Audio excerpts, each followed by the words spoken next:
50 വർഷം 400ഓളം ചിത്രങ്ങൾ അല്ലെ, 50 വർഷം 50 സിനിമയിൽ. വർഷമായി. അതെ, 400ഓളം ചിത്രങ്ങൾ, ഏകദേശം 75-ലെ മോഹിനിയാട്ടം മുതൽ 2025-ലെ തുടരും വരെ അല്ലേ. അതെ. ഇതിൽ മണിയം പിള്ള എന്ന പേര് മാറ്റിവെച്ചാൽ ഈ രാജു ആരാണ്? രാജുദേ രാജു തന്നെ എൻ്റെ വ്യത്യാസമൊന്നും ഉണ്ടാകത്തില്ല. എൻ്റെ ശരിക്കും പറഞ്ഞാൽ അമ്പലത്തിൽ കുട്ടിക്കാലത്തിട്ട പേര് രാജു എന്നാണ്. ആ സർട്ടിഫിക്കറ്റ് നെയിം ഇപ്പോഴും അപ്പോഴും പാസ്പോർട്ട് നെയിമൊക്കെ സുധീർ കുമാർ എന്നാണ്. അപ്പോൾ ഈ മണിയമ്പിള്ള കഴിഞ്ഞ ശേഷം അന്ന് ഹോട്ടലിൽ താമസിക്കും. ഈ രാജു എന്നുള്ള പേരിൽ ഒരുപാട് കോമൺ നെയിമാണ്. എല്ലാവരും ഉണ്ട്. ഡ്രൈവേഴ്സ് ഉണ്ട്, പ്രൊഡക്ഷൻ അസിസ്റ്റൻസ് ഉണ്ട്, പിന്നെ ഈ നടികളുടെ കൂടെ ടച്ചപ്പിനൊക്കെ നടക്കുന്ന പയ്യന്മാർ, ഇവരുടെ എല്ലാം പേര് ചോദിച്ചാൽ രാജു എന്നായിരിക്കും. അപ്പോൾ അന്ന് ഈ മൊബൈലില്ല, ഈ റിസപ്ഷനിൽ ഫോൺ വരുമ്പോൾ അവർ കണക്ട് ചെയ്യണം. അപ്പോൾ ഒന്ന് രാജുവിന് കൊടുക്കാമോ? അപ്പോൾ അവർ ക്യാപ്റ്റൻ രാജു ഉണ്ട്. ഏത് രാജുവാണ്? ഏത് രാജു? നമ്മുടെ മണിയമ്പിള്ളയിലെ രാജു. ഓ, മണിയമ്പിള്ള രാജു എന്ന് അയാൾ പറഞ്ഞു. അങ്ങനെ പറഞ്ഞൊരു ഐഡന്റിഫിക്കേഷന് വേണ്ടിയിട്ട് ഉണ്ടായത് അങ്ങനെ പിന്നെ അങ്ങ് മണിയമ്പിള്ള രാജുവായി. ഒരു കഥാപാത്രത്തിന്റെ പേര് തന്നെ അങ്ങ് അറിയപ്പെട്ടു പോകും. ഞാനും അത് മാറ്റാൻ നിന്നില്ല. എൻ്റെ പേര് അതല്ല, ഇതാണെന്നൊന്നും പറയാൻ നിന്നില്ല. ബാലേന്ദ്രമേനൻ സാർ തന്ന പേര് അതാണ്. മേനനാണ് പേര്. മാത്രമല്ല പേരും പെരുമയും എനിക്കൊരു ജീവിതം ഉണ്ടാക്കി തന്നെ. സത്യം. അതെ, സത്യം പറഞ്ഞാൽ ഈ അടയാർ ഫിലിം ഇൻസ്റ്റിറ്റ്യൂട്ടിൽ പഠിക്കാൻ പോകുന്നത് ഈ ഒരു 73-75 കാലഘട്ടമല്ലേ. അന്ന് എനിക്കറിയാം ശ്രീനിവാസൻ സാർ ഉണ്ടായിരുന്നു കൂടെ. അല്ല, അവരൊക്കെ ഫിലിം ചേംബറിലായിരുന്നു, പ്രൈവറ്റ്. ഇത് ഗവൺമെന്റ് ആയിരുന്നു. പിന്നെ ഹരിച്ചേട്ടൻ ഉണ്ടായിരുന്നു, സൗണ്ട് ഉണ്ടായിരുന്നു. പുള്ളി ഞങ്ങൾ റൂംമേറ്റ്സ് ആയിരുന്നു. ആ കഥ എനിക്കറിയാം. നിങ്ങൾക്ക് 5 രൂപയായിരുന്നു വാടക അല്ലേ റൂമിന്റെ ഒക്കെ? അങ്ങനെയല്ല, ഈ മദ്രാസിലെ ഏറ്റവും നല്ല ഹോസ്റ്റൽ ഫിലിം ഇൻസ്റ്റിറ്റ്യൂട്ട് ഹോസ്റ്റലാണ്. ഒരു വലിയ റൂമിനകത്ത് സ്റ്റീൽ കോട്ട് ഉണ്ട്, ഒരാൾക്ക് ഷെൽഫുണ്ട്, അങ്ങനെ 3 പേർക്ക് എടുക്കാൻ വായിക്കാൻ ടേബിള്, അത് ഇത് എല്ലാ സൗകര്യങ്ങളുണ്ട്. വീട്ടിൽ നിന്ന് 100 രൂപയാണ് മണിയാണ്ട് വരുന്നത് എല്ലാ മാസം. നല്ല കാശത്. പിന്നെ 1 രൂപ പോസ്റ്റ്മാന് കൊടുക്കണം. അവൻ അത് കണക്കാക്കി ചില്ലറയെ തൊട്ടുമൊക്കെ ആയിട്ടാണ് 100 രൂപ. ഈ 100 രൂപയാണ് പിടിച്ച് നിൽക്കുന്നത്. മനോഹരമായ ഫുഡും കാര്യങ്ങളും എല്ലാം ചേർത്ത്, ചിലവ്, പേസ്റ്റ് കാര്യങ്ങളെല്ലാം ചേർത്ത് ഈ 99 രൂപ. വെളിയിൽ പോയി ഭക്ഷണം കഴിക്കുക, സിനിമ കാണുക, അതിനൊക്കെ ഉള്ള പൈസകൾ ഉണ്ടാവില്ല. അത്രയേ ഉള്ളൂ സംഭവം. അപ്പോൾ അവിടെ പഠിക്കുന്ന സമയത്ത് അങ്ങനെയായിരുന്നു. സിനിമാ മോഹം എപ്പോഴാണ് ഉള്ളിൽ വരുന്നത്? സിനിമ മോഹം എന്ന് വെച്ച് കഴിഞ്ഞാൽ ശരിക്കും ഞാൻ സ്കൂളിൽ പഠിക്കുമ്പോൾ എൻ്റെ സീനിയറായിരുന്നു ജഗദീഷ് ശ്രീകുമാർ. അല്ല, ഞാൻ ഒരു 6 7 പഠിക്കുമ്പോൾ പുള്ളി പാസ്സായി. പുള്ളി എന്നിട്ട് ഓൾഡ് ബോയ്സ് ഡേക്ക് നാടകം അഭിനയിക്കുമ്പോൾ എല്ലാവരും പൊട്ടിച്ചിരിക്കും, കയ്യടിയും ബഹളവും, ഞാനൊക്കെ കമന്ന് കൊണ്ട് ചിരിയായിരുന്നു. അപ്പോൾ എനിക്ക് തോന്നി, ദൈവം എനിക്ക് ഇതുപോലെ ആവണം, ഇന്ന ആൾക്കാരൊക്കെ ഇഷ്ടപ്പെടുന്ന കയ്യടിക്കുന്ന ഒരാളാവണം. അങ്ങനെയാണ് ഞാൻ ആദ്യം വേറെ 2 പേരും കൂടെ ചേർത്ത് കേളടി നിന്നെ ഞാൻ കെട്ടുന്ന കാലത്ത് 100-ൻ്റെ നോട്ട് കൊണ്ട്, അതിൽ ഞാൻ തൊപ്പിയൊക്കെ വെച്ചിട്ട് ആ ഒരു സ്റ്റൈലിൽ ചെയ്തു. ഭയങ്കര കയ്യടി. കൊള്ളാമല്ലോ, നമുക്കൊരു രോമാഞ്ചം. അതാണ് ആദ്യത്തെ സ്റ്റേജിൽ നിന്ന്. പിന്നെ അതിനുശേഷം ഞാൻ നാടകം അഭിനയിച്ചു, മോണോ ആക്ട് ചെയ്തു, മിമിക്രി ആയിരുന്നു. പിന്നെ അടുത്തൊരു 3 വർഷം കണ്ടിന്യൂസ് ബെസ്റ്റ് ആക്ടറായിരുന്നു. മോഡൽ സ്കൂളിൻ്റെ ആർട്സ് ക്ലബ് സെക്രട്ടറി ആയി. അങ്ങനെ വന്നു. അപ്പോഴേ എനിക്ക് സിനിമ അഭിനയിക്കാൻ ആഗ്രഹം. അന്ന് ഞാൻ ചെമ്മീനൊക്കെ ഇറങ്ങിയ സമയത്ത് രാമുകാരി സാറിന് ഒരു കത്തയച്ചു, ഇങ്ങനെ അഭിനയിക്കാൻ ആഗ്രഹം. അപ്പോൾ അന്ന് പോസ്റ്റ് കാർഡിലാണ് ഗ്രീൻ ഇങ്ക് കൊണ്ട് പുള്ളി എഴുതിയാണ്, പ്രിയപ്പെട്ട സുധീർ കുമാറിന് നിരുത്സാഹപ്പെടുത്തുകയാണെന്ന് ധരിക്കരുത്, കഴിവുണ്ടെങ്കിൽ എന്നായാലും കലാകാരനാകും, തൽക്കാലം പഠിത്തത്തിൽ ശ്രദ്ധ വയ്ക്കുക, സ്നേഹപൂർവ്വം രാമു കാര്യമായിട്ട്. അപ്പോൾ ഈ കത്ത് വന്നപ്പോഴത്തേക്കും അത് സ്കൂളിൽ മോഡൽ സ്കൂൾ അഡ്രസ്സിലാണ് വന്നത്. അങ്ങനെ ഈ അഡ്രസ്സിൽ വരുന്ന ഈ കത്ത് കാണാം. അന്ന് ഞാൻ 7-ലോ 6-ലോ പഠിക്കുന്നു. ഈ കത്ത് ഹെഡ് മാസ്റ്റർ റൂം വരെ പോവുകയാണ്. എല്ലാവരും വിളിച്ച് അഭിനന്ദിക്കുന്നു. ക്ലാസ് റൂമിൽ ചെന്ന് എല്ലാവരും വായിക്കുന്നു. രാമുകാരിൻ്റെ കത്ത് സുധീർ കുമാറിന് വന്നതാണ്. രാമുകാരൻ ആരാ ആ കാലത്ത്? ചെമ്മീൻ 8 സ്വർണ്ണ മെഡൽ നേടിയ പടത്തിൻ്റെ പേര് അങ്ങനെയാണ്. പക്ഷേ രാമുകാരൻ്റെ പടത്തിലൊന്നും അഭിനയിക്കാൻ പറ്റില്ല. ഞാനൊക്കെ സിനിമയിൽ വരുന്ന കണ്ടിട്ടുണ്ട്. അപ്പോൾ അങ്ങനെയാണ് ഒരു മോഹം വന്നത്. ഞാനും ഈ രാമുകാരിയുടെ കഥ കേൾക്കുന്ന ഭാസ്കരൻ മാഷ് വീട്ടിൽ നിന്നാണ്. അവരുടെ ഒരു സംഗമം, അവരൊരു ഗ്രൂപ്പായിരുന്നു. അതെ അതെ അതെ. ഈ ആ കാലഘട്ടത്തിലാണോ ഒരു നാടകത്തിന് ആദ്യമായി ഒരു മലയാളത്തിൻ്റെ മഹാനടനെ മേക്കപ്പ് ഇട്ടത്? അത് ഞാൻ 10th കഴിഞ്ഞപ്പോഴത്തേക്കാണ് ഒരു 7-8 കുട്ടികൾ വീട്ടിൽ വന്നു. ചേട്ടൻ നാടകത്തിൽ കഴിഞ്ഞല്ലോ, ഞങ്ങളൊക്കെ കാണുന്നുണ്ടായിരുന്നു, ഞങ്ങൾ ഒരു നാടകം അഭിനയിക്കണമെന്നുണ്ട്. ഞാൻ നിങ്ങളൊരു 2 ദിവസം കഴിഞ്ഞ് വരും. ഞാൻ അപ്പോഴത്തേക്കും 10th കഴിഞ്ഞു, പ്രീ ഡിഗ്രി ആയി. അപ്പം ഈ പഴയ മാഗസീൻസൊക്കെ നോക്കിയപ്പോൾ നവയുഗത്തിൽ വേളൂർ കൃഷ്ണൻകുട്ടി എഴുതിയ കമ്പ്യൂട്ടർ ബോയ് എന്നൊരു നാടകം. അങ്ങനെ ഞാൻ അവരെ വിളിച്ചു വരുത്തി എൻ്റെ വീട്ടിൽ വെച്ചാണ് റിഹേഴ്സൽ. ഞാൻ അവരെ പഠിപ്പിച്ചു, നാടകം പഠിച്ചു. ഞാൻ തന്നെ എല്ലാവർക്കും മേക്കപ്പ് ഇട്ടു. സാധാരണ ഒരു 10th ഗോയിങ് ഉള്ളവർക്കാണ് പ്രൈസിൻ്റെ പ്രിഫറൻസ് കിട്ടുന്നത്. യൂത്ത് ഹോസ്റ്റലാണ്. നാടകത്തിൻ്റെ അനൗൺസ്മെൻറ്റ് വന്നപ്പോഴത്തേക്കും first prize computer boy, best actor Mohanlal അഭിനയിക്കുന്നത് 90 ഒരു വയസ്സിനായിട്ടാണ് അന്ന്. അപ്പോൾ ഇവരുടെ നിന്നൊക്കെ അന്ന് 3 രൂപ വെച്ചൊക്കെ വാങ്ങിച്ച് കളക്ട് ചെയ്തിട്ടാണ് മേക്കപ്പ് മെറ്റീരിയൽസ് വാങ്ങിച്ചതും മേക്കപ്പ് ചെയ്തതൊക്കെ. റിസൾട്ട് അറിഞ്ഞപ്പോൾ ഞാൻ ഓടി രക്ഷപ്പെട്ടു. കാര്യം സീനിയേഴ്സ് വല്ലതും പിടിക്കുകയൊക്കെ ചെയ്താലോ എന്ന് വെച്ചിട്ട്. പക്ഷെ മോഹൻലാൽ ഇപ്പോഴും പറയും, രാജിച്ചേട്ടൻ്റെ കൈപ്പുണ്യമാണ്, അതാണ് എൻ്റെ ഐശ്വര്യം ഞാനിങ്ങനെ നമ്മൾ അത് അല്ല, ഒരിക്കലും അല്ല. അങ്ങനെയാണെങ്കിൽ ബാക്കി 7 പേര് ഒരു സിനിമയിലോ ഒരു നാടകത്തിലോ സീരിയലിലോ പോലും വന്നില്ലല്ലോ. ഇത് മോഹൻലാൽ ഒരു ദൈവത്തിൻ്റെ ഒരു പ്രത്യേക ഗിഫ്റ്റഡ് ആക്ടറാണ്. അതാണ് ഞാൻ പറഞ്ഞത്. അവിടുന്ന് ആ ഒരു കാലഘട്ടത്തിൽ നിന്ന് മുന്നോട്ടേക്ക് പോകുമ്പോൾ ഈ സിനിമയിൽ ഇപ്പോൾ ബ്ലാക്ക് ആൻഡ് വൈറ്റ് കണ്ടിട്ടുണ്ട്, ഡിജിറ്റൽ ഇടയ്ക്ക് ഈസ്റ്റ്മാൻ കളറും കണ്ടിട്ടുണ്ട്, ഇപ്പോൾ ഡിജിറ്റൽ റീലും കാണുന്നുണ്ട്. ഹാർട്ടിനോട് ക്ലോസ് ആയിട്ടുള്ള ഒരു ഫിലിം പ്രോസസ്സ് ഏത് ജനറേഷനിലായിരുന്നു? അന്നത്തെ ജനറേഷനായിരുന്നു. ആണല്ലേ? ഫിലിം പ്രോസസ്സിൽ ടെക്നോളജിക്കലി ഹൈലി ഫോർവേഡ് ആയിട്ട് നിൽക്കുന്നത് ഇപ്പോഴത്താണ്. പക്ഷേ അന്നത്തെ ഒരു ബന്ധം കണ്ടല്ലോ, സുഹൃത്ത് ബന്ധങ്ങൾ, എല്ലാവരുമായിട്ടുള്ളൊരു ബന്ധമുണ്ടല്ലോ. ഇപ്പോഴത്തെ പടത്തെ അഭിനയിക്കുന്ന അറിയില്ല ആരാണ് എഡിറ്ററാണെന്നൊക്കെ. അന്ന് എഡിറ്റർ വരെ നമുക്കറിയാം, എല്ലാവരും വരും, സെറ്റിൽ വരും, ഗോപാലകൃഷ്ണൻ സാറ്. പക്ഷേ അത് അങ്ങനെ ഒരു സംഭവം നടന്നുണ്ട്. പിന്നെ അന്ന് ഡയറക്റ്റ് റെക്കോർഡിംഗ് ആണ്. പിന്നെ ഷോട്ട് എടുക്കുമ്പോൾ ക്യാമറമാൻ അല്ലാതെ ഡയറക്ടർക്കൊന്നും കാണാൻ പറ്റില്ല. ഡയറക്ടർ ജഡ്ജ്മെൻറ്റാണ്, ഇത് ക്ലോസ് ചെയ്ത് മറ്റേ വിളക്ക് കൂടെ വെച്ച് ഇങ്ങനെ വയ്ക്കൂ എന്നൊക്കെ പറയും. അവരുടെ മനസ്സിൽ വിത്ത് റെക്കോർഡഡ് ഇത് പിക്ചറുണ്ട് മനസ്സിൽ. ഇപ്പോൾ അങ്ങനെയല്ല, ആർക്കും ഡയറക്റ്റ് ചെയ്യാം. അവർ വന്ന് നോക്കിയിട്ട് അല്ലല്ല അത് നമ്മൾ ഇങ്ങോട്ട് മാറ്റി വയ്ക്കൂ, അഭിനയിച്ച് കുറച്ചുകൂടി നന്നാവണമെന്ന് പറഞ്ഞു. ബാക്കി കൂടെ ഒരു കിളി പറന്നുപോയി, നമുക്കൊന്നുകൂടി എടുക്കാമെന്ന് പറയും. അങ്ങനെ ഇപ്പം ചിലവുമില്ല. മറ്റേ ഫിലിം എടുത്ത് ഡെവലപ്പ് ചെയ്ത് നെഗറ്റീവായി, നെഗറ്റീവിൽ നിന്ന് പ്രിൻ്റ് എടുത്ത് പ്രിൻറ്റിലൊക്കെയാണ് ഡബിങ് ഒക്കെ എല്ലാം. ഇപ്പോൾ അങ്ങനെയൊന്നുമില്ല. ഈ ഒരു റെവല്യൂഷൻ കൊണ്ടതിലൊരു ഭാഗഭാക്ക് ഞാനും കൂടെയാണ്. അത് കണ്ണെഴുതപ്പെട്ടെന്നുള്ള പടം എടുക്കുമ്പോഴത്തേക്കുമാണ് മലയാള സിനിമയിൽ ഈ ഇത് നിന്നുപോയത്, പ്രിൻ്റ് എടുക്കുന്നതും പരിപാടികളൊക്കെ. നെഗറ്റീവിൽ ഷൂട്ട് ചെയ്ത് ടെലിവിഷൻ ട്രാൻസ്ഫർ രവിചന്ദ്രൻ്റെ ക്യാമറ, സാബുസുള്ള ആർട്ട് ഡയറക്ടർ. എന്നിട്ട് അത് നമ്മൾ ഡബ് ചെയ്യുമ്പോൾ അവിഡിലാണ് എഡിറ്റ് ചെയ്യുന്നത്. അങ്ങനെയാണ് മലയാളത്തിൽ ആദ്യത്തെ അവിഡ് എഡിറ്റിംഗ് വരുന്നത്, ശ്രീകർ പ്രസാദ്. അതിനുശേഷം മലയാളത്തിൽ അവിഡ് എഡിറ്റിങ്ങുകൾ, പഴയ മൂവികളിലുള്ള എഡിറ്റിംഗ് ഇല്ലാതായി. അപ്പോൾ എന്ത് പറ്റുമെന്ന് വെച്ചാൽ മൂവികളിൽ എഡിറ്റ് ചെയ്തുകൊണ്ടിരുന്ന ഒരുപാട് എഡിറ്റേഴ്സിന് അവരുടെ പണി നഷ്ടപ്പെട്ടു. അത് പഠിക്കാത്തവർക്ക്, അപ്ഗ്രേഡ് ചെയ്തവർക്ക് പിന്നെ പണി ഉണ്ടായില്ല. അതിനുശേഷം എല്ലാം അതാ ചെയ്യുന്നത്. അതുപോലെ നമുക്ക് ഒരു ഡബ് ചെയ്യുമ്പം പണ്ടാണെങ്കിൽ നമ്മൾ പിക്ചർ ഇങ്ങനെ ഒട്ടിച്ച് വെച്ചേക്കും, അതിങ്ങനെ ഓടിക്കൊണ്ടിരിക്കും. നീ എവിടെ പോകുന്നു, നീ എവിടെ പോകുന്നു, ഡയറക്ടർ വന്നിട്ട് ഒരു മോഡുലേഷൻ അവിടെ, നീ എവിടെ പോകുന്നു, നമുക്കൊന്നും കേൾക്കാൻ പറ്റില്ല. നീ എവിടെ പോകുന്നു പറയുമ്പോൾ ടേക്ക് 1 ടേക്ക് 15 ഒക്കെ. ഇപ്പം അങ്ങനെയല്ല. നീ എവിടെ പോയിട്ട് വരികയാണ് എന്ന് ചോദിക്കുകയാണെങ്കിൽ അത് നീ ഓക്കെ ആണോ, ഓക്കെ, എവിടെ, ഓക്കെ, പോയിട്ട് വരികയാണ്. ഇങ്ങനെ മുറിച്ച് ഡബ് ചെയ്യാൻ നമുക്ക് അപ്പോഴും കേൾക്കാം. നമുക്കിത് കേട്ട് കഴിയുമ്പോൾ നന്നായില്ല, ഞാൻ ഇതൊന്നിച്ചൊന്ന് എടുത്ത് നോക്കട്ടെ, റെഡി സാർ, നീ എവിടെ പോയിട്ട് വരും, ഓക്കെ. അപ്പോൾ ടെക്നോളജി മാറുന്നതനുസരിച്ച് കുറച്ച് ഈസിയായി എല്ലാവർക്കും കാര്യങ്ങൾ. പിന്നെ പൈസയും കുറഞ്ഞു ആ കാര്യത്തിൽ, ആ ഏരിയയിൽ പൈസ കുറഞ്ഞു. ഇത്രയും ഫിലിം വാങ്ങിക്കണം, ഡെവലപ്പ് ചെയ്യണമൊക്കെ. ഇപ്പോൾ ഈ കാർഡ് സിസ്റ്റം വന്നതോടുകൂടി അതെല്ലാം ഇപ്പോൾ നമുക്ക് മൊബൈലിൽ ഒരു സിനിമ കാണാം. അതെ, ഈ അപ്ഗ്രേഡേഷൻ എന്ന് പറഞ്ഞല്ലോ. നിങ്ങളൊക്കെ ഈ നിത്യഹരിതം എന്ന് പറയുന്ന ആൾക്കാരാണ്. എന്ന് വെച്ചിട്ടുണ്ടെങ്കിൽ ഞാനിത് തരുൺ മൂർത്തിയോട് പറഞ്ഞു, ലാൽ സർ എപ്പോഴും ഓൾഡ് ജനറേഷൻ്റെയും ന്യൂ ജനറേഷൻ്റെയും ബ്രിഡ്ജാണ്.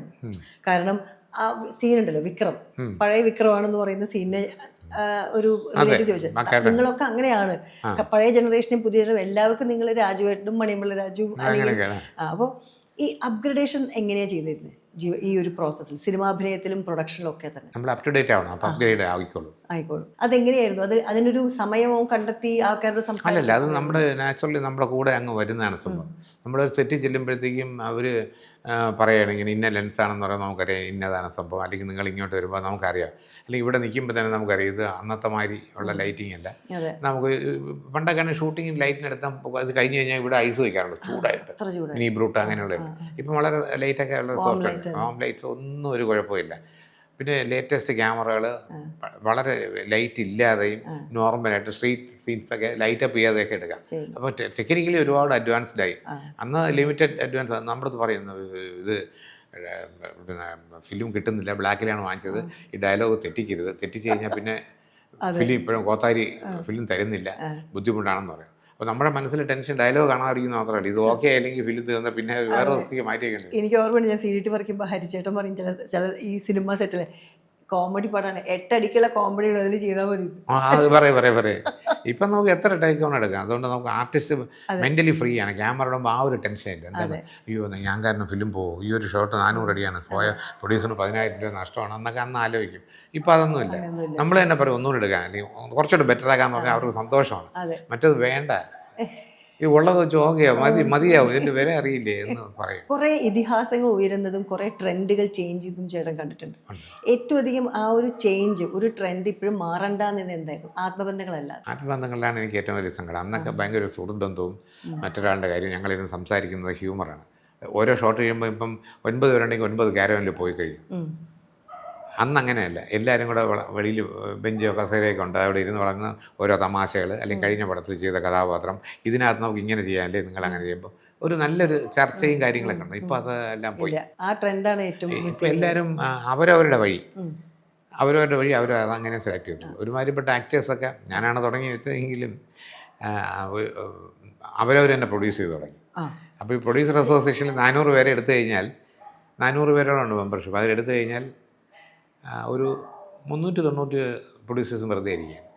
ആർട്ടിസ്റ്റുകൾ തന്നെ പടം എടുക്കുകയാണ്. നീ എടുത്തില്ല എന്നൊക്കെ എൻ്റെ അടുത്ത് ചോദിച്ചാൽ ഞാൻ എടുത്തു. അന്നത്തെ കാലത്ത് അഭിനയിക്കുന്ന സിനിമകളുടെ എണ്ണം കുറഞ്ഞപ്പോൾ എനിക്ക് നിൽക്കണം ഇതിനകത്ത്, ഒരു ലൈൻ ലൈൻ നിൽക്കണം വെച്ചിട്ട് അങ്ങനെ എടുത്തത്. അതാണ് അപ്ഗ്രഡേഷൻ. അങ്ങനെയാണ് പടം എടുക്കാൻ വന്നത്. ആദ്യത്തെ സിനിമ വന്നിട്ട് hello my dear wrong number. ഞങ്ങൾ 5 പേരും കൂടെ ചേർന്നെടുത്തു. മോഹൻലാൽ, ഞാൻ, പ്രിയദർശൻ, ശങ്കർ, ശ്രീനിവാസൻ 5 പേര്. ഈ ശ്രീനിവാസൻ സാറും ഉണ്ടായിരുന്നു അന്നത്തെ. അപ്പൊ ഈ കാലഘട്ടത്തിലാണ് മല്ലിക ചേച്ചി ഉണ്ടായിരുന്നത്, മോഹമല്ലിക എന്ന പേരിൽ. അങ്ങനെയല്ല, മല്ലികയെ പരിചയപ്പെടുത്തി ഞാൻ 1ാം ക്ലാസ് തൊട്ട് 4ാം ക്ലാസ് ഒന്നിച്ച് പഠിച്ചിട്ടുണ്ട്. പിന്നെ ഞങ്ങൾ തമ്മിൽ കണ്ടിട്ടില്ല.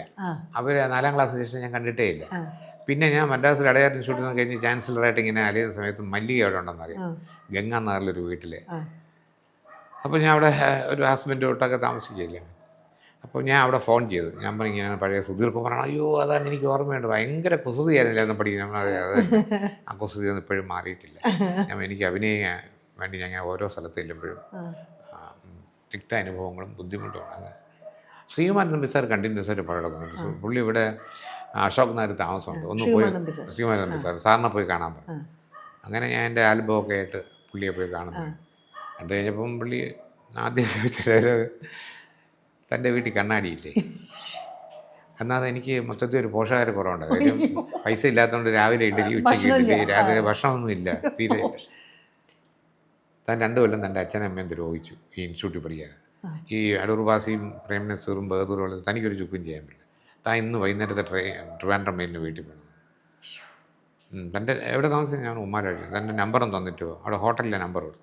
അങ്ങനെ ഞാൻ ഇതായിട്ട് പോയി അങ്ങ് തകർന്നു പോയി. സാർ അങ്ങനെയാണ് എല്ലാം ഓൺ ഫേസ് റേറ്റ്, അല്ലാതെ ഒരാളിനെ കൊച്ചാക്കാൻ പറയുന്നത്. അങ്ങനെ ഞാൻ ഹോട്ടലിൽ ചെന്ന് 1 മണിക്ക് കഴിഞ്ഞാൽ എനിക്ക് ഫോൺ വരുന്നത് ശ്രീകുമാരൻ നമ്പി സാർ വിളിക്കും. ഞാൻ 3ാമത്തെ നിലയിൽ ആസ്പെറ്റോസൊക്കെ അടിച്ച ഒരു സ്ഥലമുണ്ട്, 3ാമത്തെ നിലയിൽ കുറഞ്ഞ വാടകയ്ക്കുള്ളത്. അവിടെ അന്ന് മാസം 45 രൂപയാണ്. കൊച്ചിൻ യൂണിഫോണ്ട്, ഡയറക്ടർ കമൽ വന്നിട്ടുണ്ട്, കിത്തോ, മണവാളൻ ജോസഫൊക്കെ താമസം. അങ്ങനെ ഞാൻ അവിടെ നിന്ന് ഓടി വന്നു. എടോ ഞാനൊരു ഷൂട്ടിങ് നടക്കുന്നുണ്ട് നാളെ, തനിക്കൊരു വേഷമുണ്ട്. വലിയ ഇൻസ്റ്റിറ്റ്യൂട്ടിൽ പഠിച്ചൊന്നും ഈറൊന്നുമല്ല, ഒരു സീനൊക്കെ ഉള്ളൂ. ആണോ? ഞാൻ പറഞ്ഞു വരാൻ സാർ. അങ്ങനെ ഞാൻ ചെല്ലുന്നു. കനകദുർഗയെ കണ്ടിട്ട് ഒരു സീനാണ്. ഞാൻ പീറ്റർ സാറിനെ പോയി കണ്ടു. ഇപ്പോൾ ജോലിയൊന്നുമില്ല, ഇപ്പോൾ വേക്കൻസി ഒന്നുമില്ല, പിന്നെ ആകട്ടെ എന്ന് പറഞ്ഞു. ഇനിയും ഒരു ജോലി കിട്ടില്ലെങ്കിൽ ഞാൻ വല്ല റെയിൽവേ പാളത്തിന് തലവെച്ച് മരിക്കും. തമ്പി സാർ, അത് തിരുവനന്തപുരം ഭാഷ, റെയിൽവേ പാളം, റെയിൽ പാളം നമുക്ക് എടുക്കാമോ? പുള്ളി അങ്ങനെ റിഹേഴ്സലൊന്നും എടുക്കാമെന്നുണ്ട്. അടൂർ ബാസി സാർ അവരൊക്കെ എവിടെ ഇരിപ്പുണ്ട്. സ്റ്റാർട്ട് ക്യാമറ, ഞാൻ ഈ ഡയലോഗ് പറയും. എന്നെ നെക്സ്റ്റ് ഷോട്ട് അവർ അവിടുന്ന് വന്നിട്ട് ആത്മഹത്യ ഒന്നും ചെയ്യേണ്ട, ഞാൻ പീറ്ററിനെ വിളിച്ച് പറഞ്ഞു തനിക്ക് ജോലി ശരിയായിരുന്നു പറയുന്നത്. അപ്പം അടൂർ ബാസി സാർ കൊള്ളാമല്ലോ, എന്താ എന്താണ് പേര്, ഇടപെടാന്ന് ആരെയും വിളിക്കില്ല അടൂർ ബാസി സാർ. ഞാൻ പറഞ്ഞു ഞാൻ സുഖം. ശരിയെന്ന് ഞാൻ പോയി. കുറേ നാൾ ഞാൻ തമ്പി സാറിന് ഞാൻ സാർ ഇത്രയും ക്രൂലായിട്ട് പറഞ്ഞത് സാർ എന്തിനെ എന്നെ പിന്നെ പടത്തിയിട്ടു. അത് എൻ്റെ ഭാര്യ മോളിൽ നിന്ന് കട്ടം മാറ്റി വയ്ക്കുമ്പം താൻ ആൽബമൊക്കെ പിടിച്ചോണ്ട് ബസ് സ്റ്റാൻഡിൽ നിന്ന് കരയുന്നുണ്ട്. രാജി ചേച്ചി പറഞ്ഞു, നിങ്ങൾ എങ്ങനെയാണ് സംശയം, അയാൾ പോകുന്നത് റൂമിലേക്കായിരിക്കില്ല, വല്ല റെയിൽ പാളത്തിൽ പോയി തല വെച്ച് മരിക്കാനായിരിക്കും. 2 കൊല്ലം പഠിച്ചിട്ട് തന്നെ കുട്ടിയല്ലേ ഇങ്ങനെ അപ്സെറ്റ് ആകാം.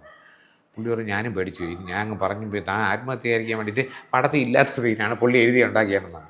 പിന്നെ തമ്പി സാറിൻ്റെ നിരവധി പടങ്ങളിൽ ഞാൻ അഭിനയിച്ചിട്ടുണ്ട്, സീരിയലിൽ അഭിനയിച്ചിട്ടുണ്ട്. അപ്പോൾ തമ്പി സാറാണ് എനിക്ക് ശരിക്കും പറഞ്ഞാൽ ഐശ്വര്യമായിട്ടൊരു റോൾ ആദ്യമായിട്ട് തന്നെ. അന്ന് കാലത്ത് അങ്ങനെ ചേട്ടന് ഹീറോ ആയിട്ടുള്ള റോള് അങ്ങനെ എന്തൊരു പ്രശ്നം ഉണ്ടായിരുന്നില്ല. ഇറ്റ് വാസ് ഓൾ ഒരു 80 തൊട്ട് 95 വരെ നോക്കിക്കഴിഞ്ഞാൽ എല്ലാ മാസവും സിനിമ ഇറങ്ങിയിട്ടുണ്ട് ഇല്ലേ? ഒരുപാട് നല്ല പടങ്ങൾ ആ സമയത്തുള്ള എല്ലാം. ലാൽസറിൻ്റെ കൂടെ ഒരുപാട് പടങ്ങൾ. എനിക്ക് ഏറ്റവും ചോദിക്കേണ്ടത് നമ്പർ 20 മദ്രാസ് മെയിൽ എങ്ങനെയായിരുന്നു ആ ഒരു ഷൂട്ടിംഗ്, ഈ 2 മഹാനടന്മാരുടെ കൂടെ? അതൊരു വല്ലാത്ത എക്സ്പീരിയൻസ് ആയിരുന്നു. നമ്പർ 20 മദ്രാസ് മെയിൽ നമ്മൾ ഷൊർണൂർ ടു നിലമ്പൂരാണ് ട്രെയിൻ ട്രാക്ക് പെർമിഷൻ കിട്ടിയത്. അത് ഈ മോണോ എന്താ കണ്ടല്ലേ? മോണോ ട്രെയിലാണ്. അപ്പം നമുക്ക് ഈ ഷോട്ട് എടുക്കുമ്പോൾ അങ്ങോട്ട് പോകണം. പിന്നെ അന്ന് ഇത് മൊബൈലൊന്നുമില്ല, വയർലെസ്സിൽ വെച്ച് പറഞ്ഞിട്ട് ട്രെയിൻ ബാക്കിലോട്ട് വരണം. ആ റൂട്ട് ഫ്രീ ആണ്. അപ്പോൾ രാത്രി തുടങ്ങിക്കഴിഞ്ഞാൽ ഈ പറഞ്ഞ ഒരു വെളുപ്പിന് 6 മണിയാകുമ്പോൾ ലൈറ്റ് വന്നു ജയനം മിൻസിൻ്റെ ക്യാമറ വിളിച്ചൊരു മേഴ നടത്തുന്നത്. അങ്ങനെ 22 ദിവസമാണ് ഫുൾ നൈറ്റ് ഷൂട്ടിങ്. ഈ കമ്പാർട്ട്മെൻറ്റിനകത്താണെങ്കിൽ ഇങ്ങനെ ഷണ്ട് ചെയ്തിട്ട് ഇങ്ങനെ ഓടുന്ന കമ്പാർട്ട്മെൻറ്റാണ്. നടികളൊക്കെ കയറി അതിനകത്ത് ടോയ്ലറ്റിനകത്തൊക്കെ യൂറിൻ പാസും എല്ലാവരും പാസും വെള്ളമില്ല. ഇതിൻ്റെ സ്മെല്ല് ഈ കമ്പാർട്ട്മെൻറ്റ് മുഴുവൻ അടിക്കും. ഇതിനകത്ത് കഷ്ടപ്പെട്ട് ഷൂട്ട് ചെയ്യണം. പകൽ എല്ലാവരും പോയി കിടന്ന് ഉറങ്ങും. രാവിലെ 6 മണിക്ക് അവിടെ നിന്ന് നമ്മൾ തൃശ്ശൂരാണെന്ന് നടന്ന് ഉറങ്ങും. ഞാൻ ഉറങ്ങത്തില്ല. ഞാൻ പോയി കുളിച്ച് റെഡിയായി വന്ന് ബ്രേക്ക്ഫാസ്റ്റ് കഴിച്ചിട്ട് ഉറങ്ങും. എന്നിട്ട് ഉച്ചയ്ക്ക് എനിക്ക് 2 മണിക്ക് വല്ല ഔട്ട്ഡോർ സീൻ ഉണ്ടെങ്കിൽ എന്തെങ്കിലും ഉണ്ടെങ്കിൽ നോക്കും ചില ദിവസങ്ങളിൽ. എന്നിട്ട് വീണ്ടും വൈകുന്നേരം 6 മണിക്ക് ഷൂട്ടിങ്ങിന് കയറി. അപ്പോൾ ഏറ്റവും അതിനകത്ത് ബുദ്ധിമുട്ട് എനിക്ക് അനുഭവിച്ചു തന്നത് മമ്മൂട്ടിയാണ്. മമ്മൂട്ടി അന്ന് മറ്റേ പല്ലൊക്കെ വെച്ചിട്ട് ഈ ശശിയുടെ ഒരു സൂര്യമാനസോ മൃഗയുടെ ഷൂട്ടിങ് പാലക്കാട് ഇറങ്ങി. പുള്ളിക്ക് വൈകുന്നേരം അവിടെ 6 മണിയുടെ ഷൂട്ടിങ്. ഈ കരിയൊക്കെ കഴുകി എല്ലാം മേക്കപ്പ് കഴിച്ചിട്ട് പുള്ളി കാറിൽ നിലമ്പൂർ റൂട്ടിലോട്ട് വരും. ഏതോ ഒരു സ്റ്റേഷനിൽ ട്രെയിൻ നിർത്തിയിരിക്കുമ്പോൾ അവിടെ നിന്ന് പുള്ളി കയറും. പുള്ളി രാവിലെ 6 മണിയുടെ അഭിനയിക്കും. എന്നിട്ട് പുള്ളി വന്നിട്ട് വീണ്ടും പുള്ളി ആ പല്ല് വെച്ചിട്ട് പോയിട്ട് മറ്റേ സെറ്റിലെ കരിയെ വരട്ടി പല്ലൊക്കെ വെച്ച് മൃഗയെ അഭിനയിക്കും. അതുകൊണ്ട് പുള്ളി ഒരുപാട് അതിനകത്ത് കഷ്ടപ്പെട്ടു. പിന്നെ ഈ പറഞ്ഞ ആ ട്രെയിൻ ഷൂട്ട് ചെയ്യുമ്പോൾ തന്നെ ഈ ജിങ്കി ചക്ക ട്രെയിൻ ആ പാട്ടൊക്കെ പല രാത്രി ആ പാട്ടൊക്കെ നിങ്ങളിപ്പോൾ കാണുന്നത് അത് എടുക്കണതൊക്കെ 3:30 മണി 4 മണിയാണ് വെളുപ്പിന് സമയം ഉറക്കം തൂങ്ങി നിൽക്കുമ്പോൾ. എന്നിട്ട് ഫൈറ്റ് സീക്വൻസ് ഇടയ്ക്ക് ഒരാൾ മോഹൻലാലിന് ചവിട്ടുന്നവർക്ക് ആക്ഷൻ കാണിക്കുമ്പോൾ ഈ കമ്പിയിൽ പിടിച്ച് ഇങ്ങനെ ആവുന്ന നമ്മൾ കയ്യിൽ നിന്ന് അങ്ങ് വിട്ടു. അയാൾ ട്രെയിനിൽ നിന്ന് വെളിയിൽ പോയി. ട്രെയിൻ അവിടെ നമ്മൾ അങ്ങനെ വിളിച്ച് അവരെ പറഞ്ഞ് നിർത്തി. നമ്മൾ ഓടുമ്പോൾ അവർ ട്രാക്കിൽ കിടക്കണം. വേറെ ഒന്നും പറ്റിയില്ല. മുതുകെല്ലാം അങ്ങ് മുറിഞ്ഞു പോയി. കൈയൊക്കെ ഒരഞ്ഞ് മറ്റല്ല വീണത്. അല്ലെങ്കിൽ കൈയും കാലൊക്കെ അറ്റോ അല്ലെങ്കിൽ ചാവാനും ഉണ്ട്. അതിൻ്റെ തൊട്ടപ്പുറത്തൊരു ബ്രിഡ്ജും ഉണ്ടായിരുന്നു കുഴി. ആ ഫൈറ്റർ രക്ഷപ്പെട്ടു. അങ്ങനെ ഒരു സംഭവം.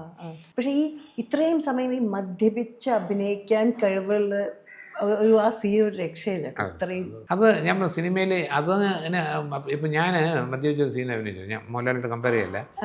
ഒരു സീൻ എടുക്കുന്നതിൻ്റെ ഒരു ടെക്നിക്സ് പറയണം. ഇവിടം സ്വർഗമാണെന്നുള്ളത് ഞാൻ വെള്ളം അടിച്ചൊരു സീനുണ്ട്. വെള്ളം അടിച്ച് ഫിറ്റായി കുഴയുന്നതാണ് ആ സീൻ തീരുമ്പോഴത്തേക്കുള്ളത്. അപ്പം ഞാൻ ഡയറക്ടർ വയ്ക്കും ഇപ്പോഴേ എത്ര പെഗ്ഗായി ഈ ആംഗിളിൽ എടുക്കുമ്പോൾ. ഇപ്പം വെച്ചിട്ട് ഒരു 3 പെഗ്ഗായിട്ടുണ്ട്. അപ്പം ഞാൻ അതനുസരിച്ച് അഭിനയിക്കുന്നു. അത് കഴിഞ്ഞാൽ അപ്പുറത്തെ ഷോട്ട് കൗണ്ടർ ഷോട്ട് ഞാൻ ഇപ്പോൾ ചേട്ടൻ ഒരു പെഗ് തുടങ്ങിയിട്ടേ ഉള്ളൂ. അപ്പോൾ അത്രയും ഞാൻ നോർമലാണ്. പിന്നെ വേറെ ഷോട്ട് അവിടെ ഇവിടെ ഇപ്പോൾ 3ാമത്തെ പെഗ്ഗാണേ അത്. പിന്നെ ഇവിടെ വെച്ചെടുക്കുമ്പോൾ ഇപ്പോൾ 4ാമത്തെ പെഗ്ഗായി കേട്ടോ. പിന്നെ അത് കഴിഞ്ഞാൽ അവിടെ നിന്ന് 1ാമത്തെ പെഗ് വെള്ളം അടിക്കാതിരിക്കുന്നതാണ് ഇപ്പോൾ എടുക്കുന്നത് നമ്മൾ. ഇതെല്ലാം കഴിഞ്ഞാൽ ബാറിൻ്റെ അവിടെ നിന്ന് അടിക്കുമ്പോൾ ഇത്രയും ഇപ്പം ചേട്ടൻ ഒരു 6 എണ്ണമൊക്കെ കൈ വിട്ട് പോയി. അപ്പോഴാണ് ഞാൻ ഇങ്ങനെ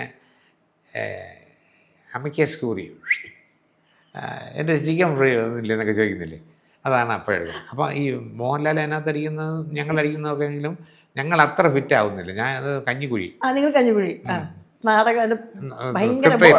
ഹിറ്റ്ലർ കഞ്ഞിക്കുഴി അല്ലേ അങ്ങനെ ഒരു സാധനം. മോഹൻലാലിൻ്റെ ആണ്. പക്ഷേ ഫിറ്റായി വരുന്നുണ്ട്. അതൊരു ആക്ടറിൻ്റെ അരത്തമാറ്റിക്കാണ്. എത്രാമത്തെ പെഗ്ഗിൽ എങ്ങനെ ഇരിക്കണം. ഈ ഹലോ സിനിമയിലും അങ്ങനെ തന്നെയാണല്ലോ, ഫുൾ ആൻഡ് ഫുൾ അല്ലേ. എല്ലാവരും വിചാരിക്കും നമ്മൾ സിനിമയിൽ അടിക്കുന്നത് ശരിക്കും മദ്യമാണ്.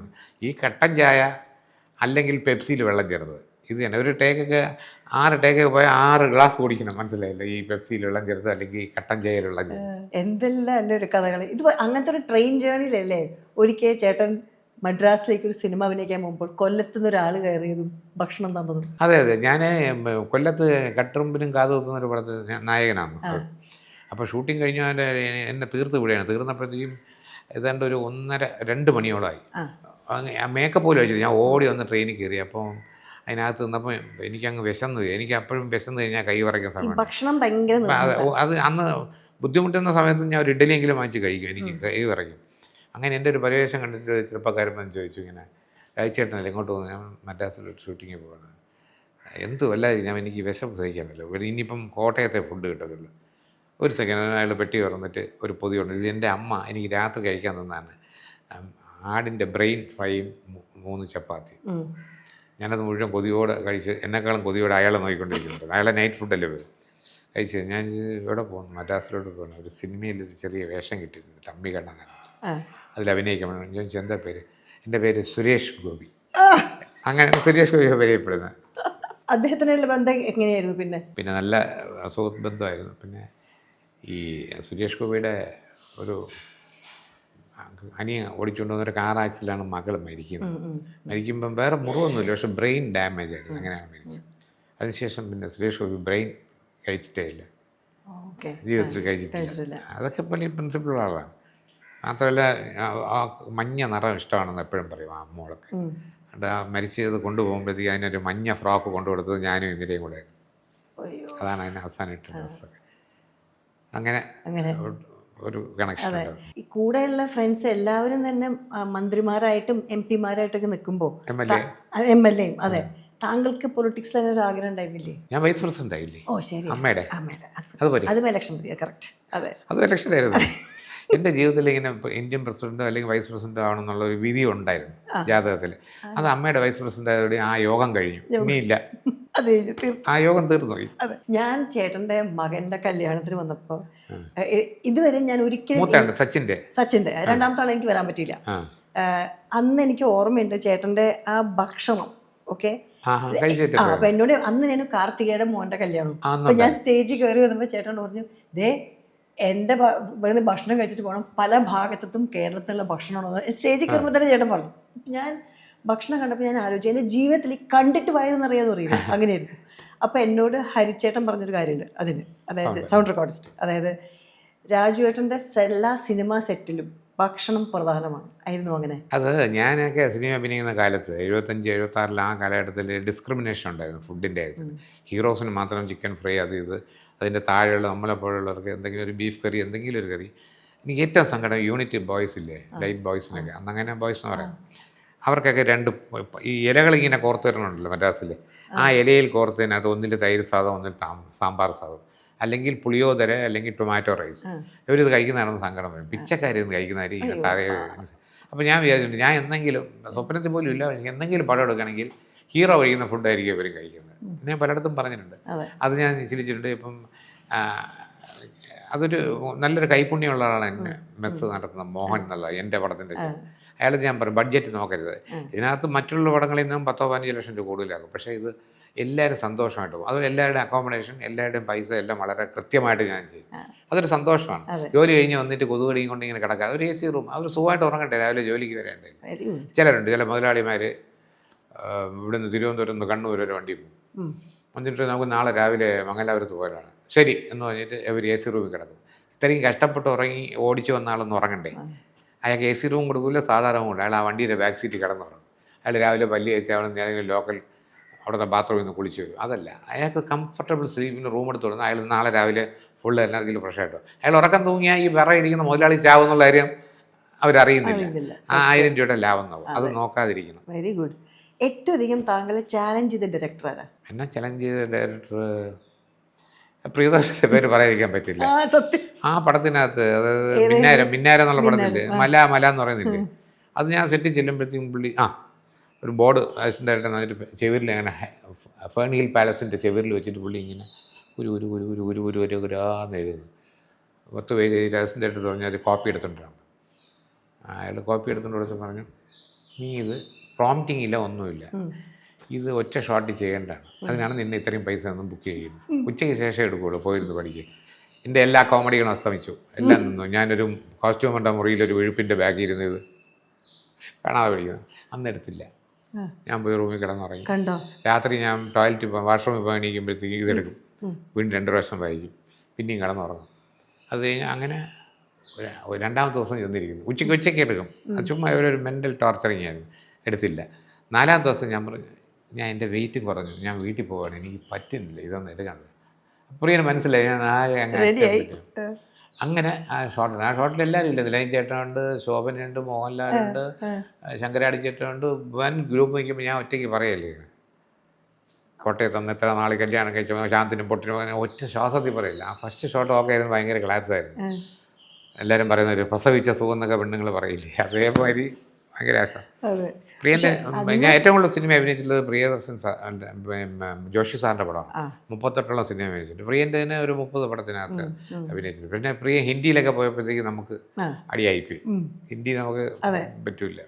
ഞാൻ ലാസ്റ്റ് ചെയ്ത് ഒപ്പമല്ലേ, പിന്നെ കൊറോണ പേപ്പേഴ്സാണ് ലാസ്റ്റ്. അതിനുശേഷം പുള്ളി മലയാള പടം ചെയ്തില്ല. ഇപ്പോൾ ഹിന്ദിയിൽ ചെയ്തിട്ടുണ്ട്. എനിക്കൊരു ഫോട്ടോ അയച്ചിരുന്നു, അക്ഷയ് കുമാറിനോട് ഇരിക്കുന്ന ഒരു ഫോട്ടോ. ഷൂട്ടിംഗ് കഴിഞ്ഞു. ചില സിനിമകൾ ചില ആ സമയത്ത് ചിലപ്പോൾ വേണ്ടാന്ന് വെച്ചിട്ടുണ്ടാവും, ചില സമയത്ത് അത് ആ ഒരു ഏതെങ്കിലും ഒരു സിനിമ തൻ്റെ ജീവിതത്തിനെ മാറ്റിമറിക്കാവോ എന്ന് വിചാരിച്ചിരുന്നൊരു സിനിമ അങ്ങനെ അന്ന് വേണ്ടാന്ന് റിജക്റ്റ് ചെയ്തിട്ടുണ്ടോ? അങ്ങനെ ഞാൻ മാറ്റി വെച്ചിട്ടില്ല. കാര്യം നമ്മൾ ഒരു നടനായിട്ട് ഇറങ്ങിയിരിക്കുകയാണ്. അപ്പോൾ ഈ പറഞ്ഞ മാതിരി ഏത് വേഷം ചെയ്യാനും നമ്മൾ തയ്യാറാകണം. എന്ന് വെച്ചാൽ മഹാഭാരതം എടുത്തിട്ട് അതിൽ ഭീമൻ റോൾ എനിക്ക് എന്നാന്ന് വെച്ചാൽ എനിക്ക് തന്നെ അറിയാം, ഞാൻ അൺഫിറ്റാണ്, ഞാൻ പോകാൻ പാടില്ല. പോകാൻ പാടില്ല. ഞാൻ അല്ലാതെ പോകാതെ ഇവിടെ മോഹൻ്റെ ഒരു പടത്തിന് എന്നെ വിളിച്ചിരുന്നു. എൻ്റെ അന്ന് മൊബൈലൊന്നും ഇല്ലാത്ത കാലഘട്ടമാണ്. അതൊരു ഫോൺ നമ്പർ മാത്രമേ ഉള്ളൂ. അങ്ങനെ ഞാൻ തൃശ്ശൂരിൽ ഇറങ്ങണം, എന്നിട്ട് പിന്നെ ചാലക്കുടിയൊക്കെ കഴിഞ്ഞ് ഏതോ ഒരു ഭാഗത്ത് എൻ്റെ പേര് ഞാൻ ഓർമ്മിക്കുന്നില്ല. അങ്ങനെ ഞാൻ പറഞ്ഞു മദ്രാസ് മെയിലിൽ ഞാൻ വരും എന്ന് പറഞ്ഞു. അങ്ങനെ മദ്രാസ് മെയിലിൽ ഞാൻ രാത്രി 10 മണിയോ 10 മണിയോടുകൂടി ഞാൻ അവിടെ വന്നു, സ്റ്റേഷനിൽ ഇറങ്ങി. അപ്പോൾ എല്ലാവരും എന്നെ അറിയപ്പെടുന്നൊരു സമയമാണ്. എന്നെ വിളിക്കാൻ വണ്ടി വന്നിട്ടില്ല. 10:30 11 പോർട്ടർമാരൊക്കെ പറഞ്ഞു ഇനിയിപ്പോൾ ലാസ്റ്റ് ട്രെയിനൊന്നും വരാനില്ല, ഞങ്ങൾ പോകാനുള്ള പരിപാടിയാണ്, സാറോട് ഒറ്റയ്ക്ക് രാജ്ചേട്ടൻ അവിടെ ഒറ്റയ്ക്ക് നിൽക്കുമെന്നൊക്കെ ചോദിച്ചു. അപ്പോഴത്തേക്കും മണി 11. എന്ത് പ്രൊഡക്ഷൻ മാനേജറെ വിളിച്ചിട്ട് കിട്ടുന്നില്ല. അവസാനം ഒരു 12 മണിയായപ്പോൾ ഞാൻ വിളിച്ചപ്പോൾ അയാൾ ഭക്ഷണം അസുഖങ്ങളൊക്കെ കഴിച്ച് ഉറങ്ങിയായിരിക്കും.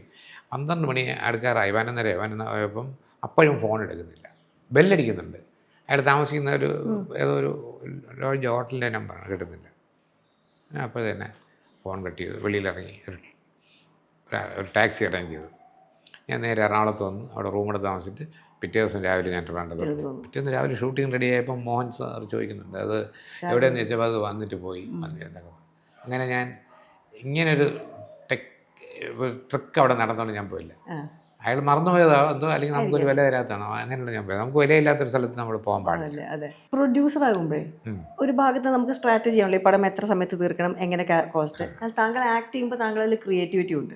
അപ്പോൾ ഈ ക്രിയേറ്റിവിറ്റിയും സ്ട്രാറ്റജിയും തമ്മിൽ താങ്കൾ തന്നെ പ്രൊഡ്യൂസറും താങ്കൾ സിനിമയിൽ അഭിനയിക്കുമ്പോൾ അങ്ങനെ ഒരു ബാലൻസ് എങ്ങനെയാണ് ക്രിയേറ്റ് ചെയ്തത്? ഉദാഹരണത്തിന് ഒരു കഥാപാത്രത്തിന് നമ്മൾ വേണ്ടത് ഒരു ഡയറക്ടർ സ്റ്റാർട്ട് ക്യാമറ ആക്ഷൻ, അവിടെ നമ്മൾ ആക്ടർ ആവുന്നു. കട്ട് പറയുമ്പോൾ നമ്മൾ നോർമൽ ആവുന്നു. ഞാനല്ല, എല്ലാ ആക്ടേഴ്സിൻ്റെയും ലിമിറ്റ് അതാണ്. അതിനകത്താണ് അയാൾ പെർഫോം ചെയ്തത്.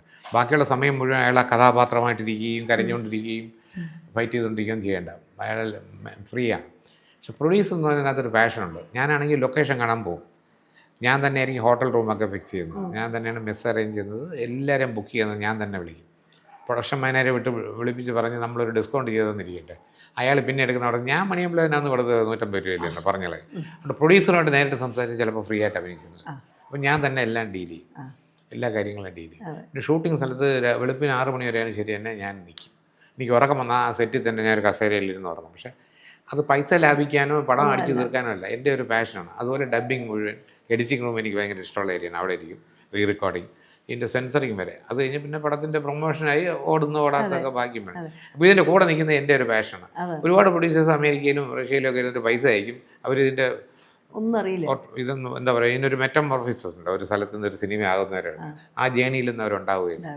എനിക്കിപ്പോഴും ഞാൻ എൻ്റെ ചേട്ടനെ ആദ്യം കാണുന്നറിയും, ഞാൻ ഭാസ്കര മാഷ വീട്ടിൽ കല്ലങ്കഞ്ഞി വന്നപ്പോഴല്ല, ഞാൻ എൻ്റെ ഏട്ടൻ്റെ കല്യാണമായിരുന്നു. മറ്റേ ബാലാജി അങ്കിളില്ലേ, നമ്മുടെ മോഹൻലാലിൻ്റെ ഫാദർ, ബാലാജി അങ്കിളിൻ്റെ മരുമകളെയാണ് എൻ്റെ ഏട്ടൻ കല്യാണം. ഏട്ടൻ എന്ന് പറഞ്ഞാൽ എൻ്റെ ഫസ്റ്റ് കസിൻ പ്രസാദ്. അപ്പോൾ ചിത്രചേച്ചിയും പ്രസാദിൻ്റെയും റിസപ്ഷൻ നടക്കുന്നത് മറ്റേ പാംഗ്രൂവ് ഹോട്ടലാണ്. അപ്പം ഞാൻ ഒരു ഇടവഴിക്കൂടെ അന്ന് കല്യാണത്തിൻ്റെ റിസപ്ഷൻ. അപ്പം മോഹൻലാലിൻ്റെ ഭാര്യ വരുന്നതിൻ്റെ സന്തോഷത്തിലാണ് ഞങ്ങൾ, ലാൽ വരും ഞങ്ങൾക്ക് അന്ന് പറഞ്ഞു കേട്ടിരുന്നു, മോഹൻലാൽ വരും എന്നൊക്കെ.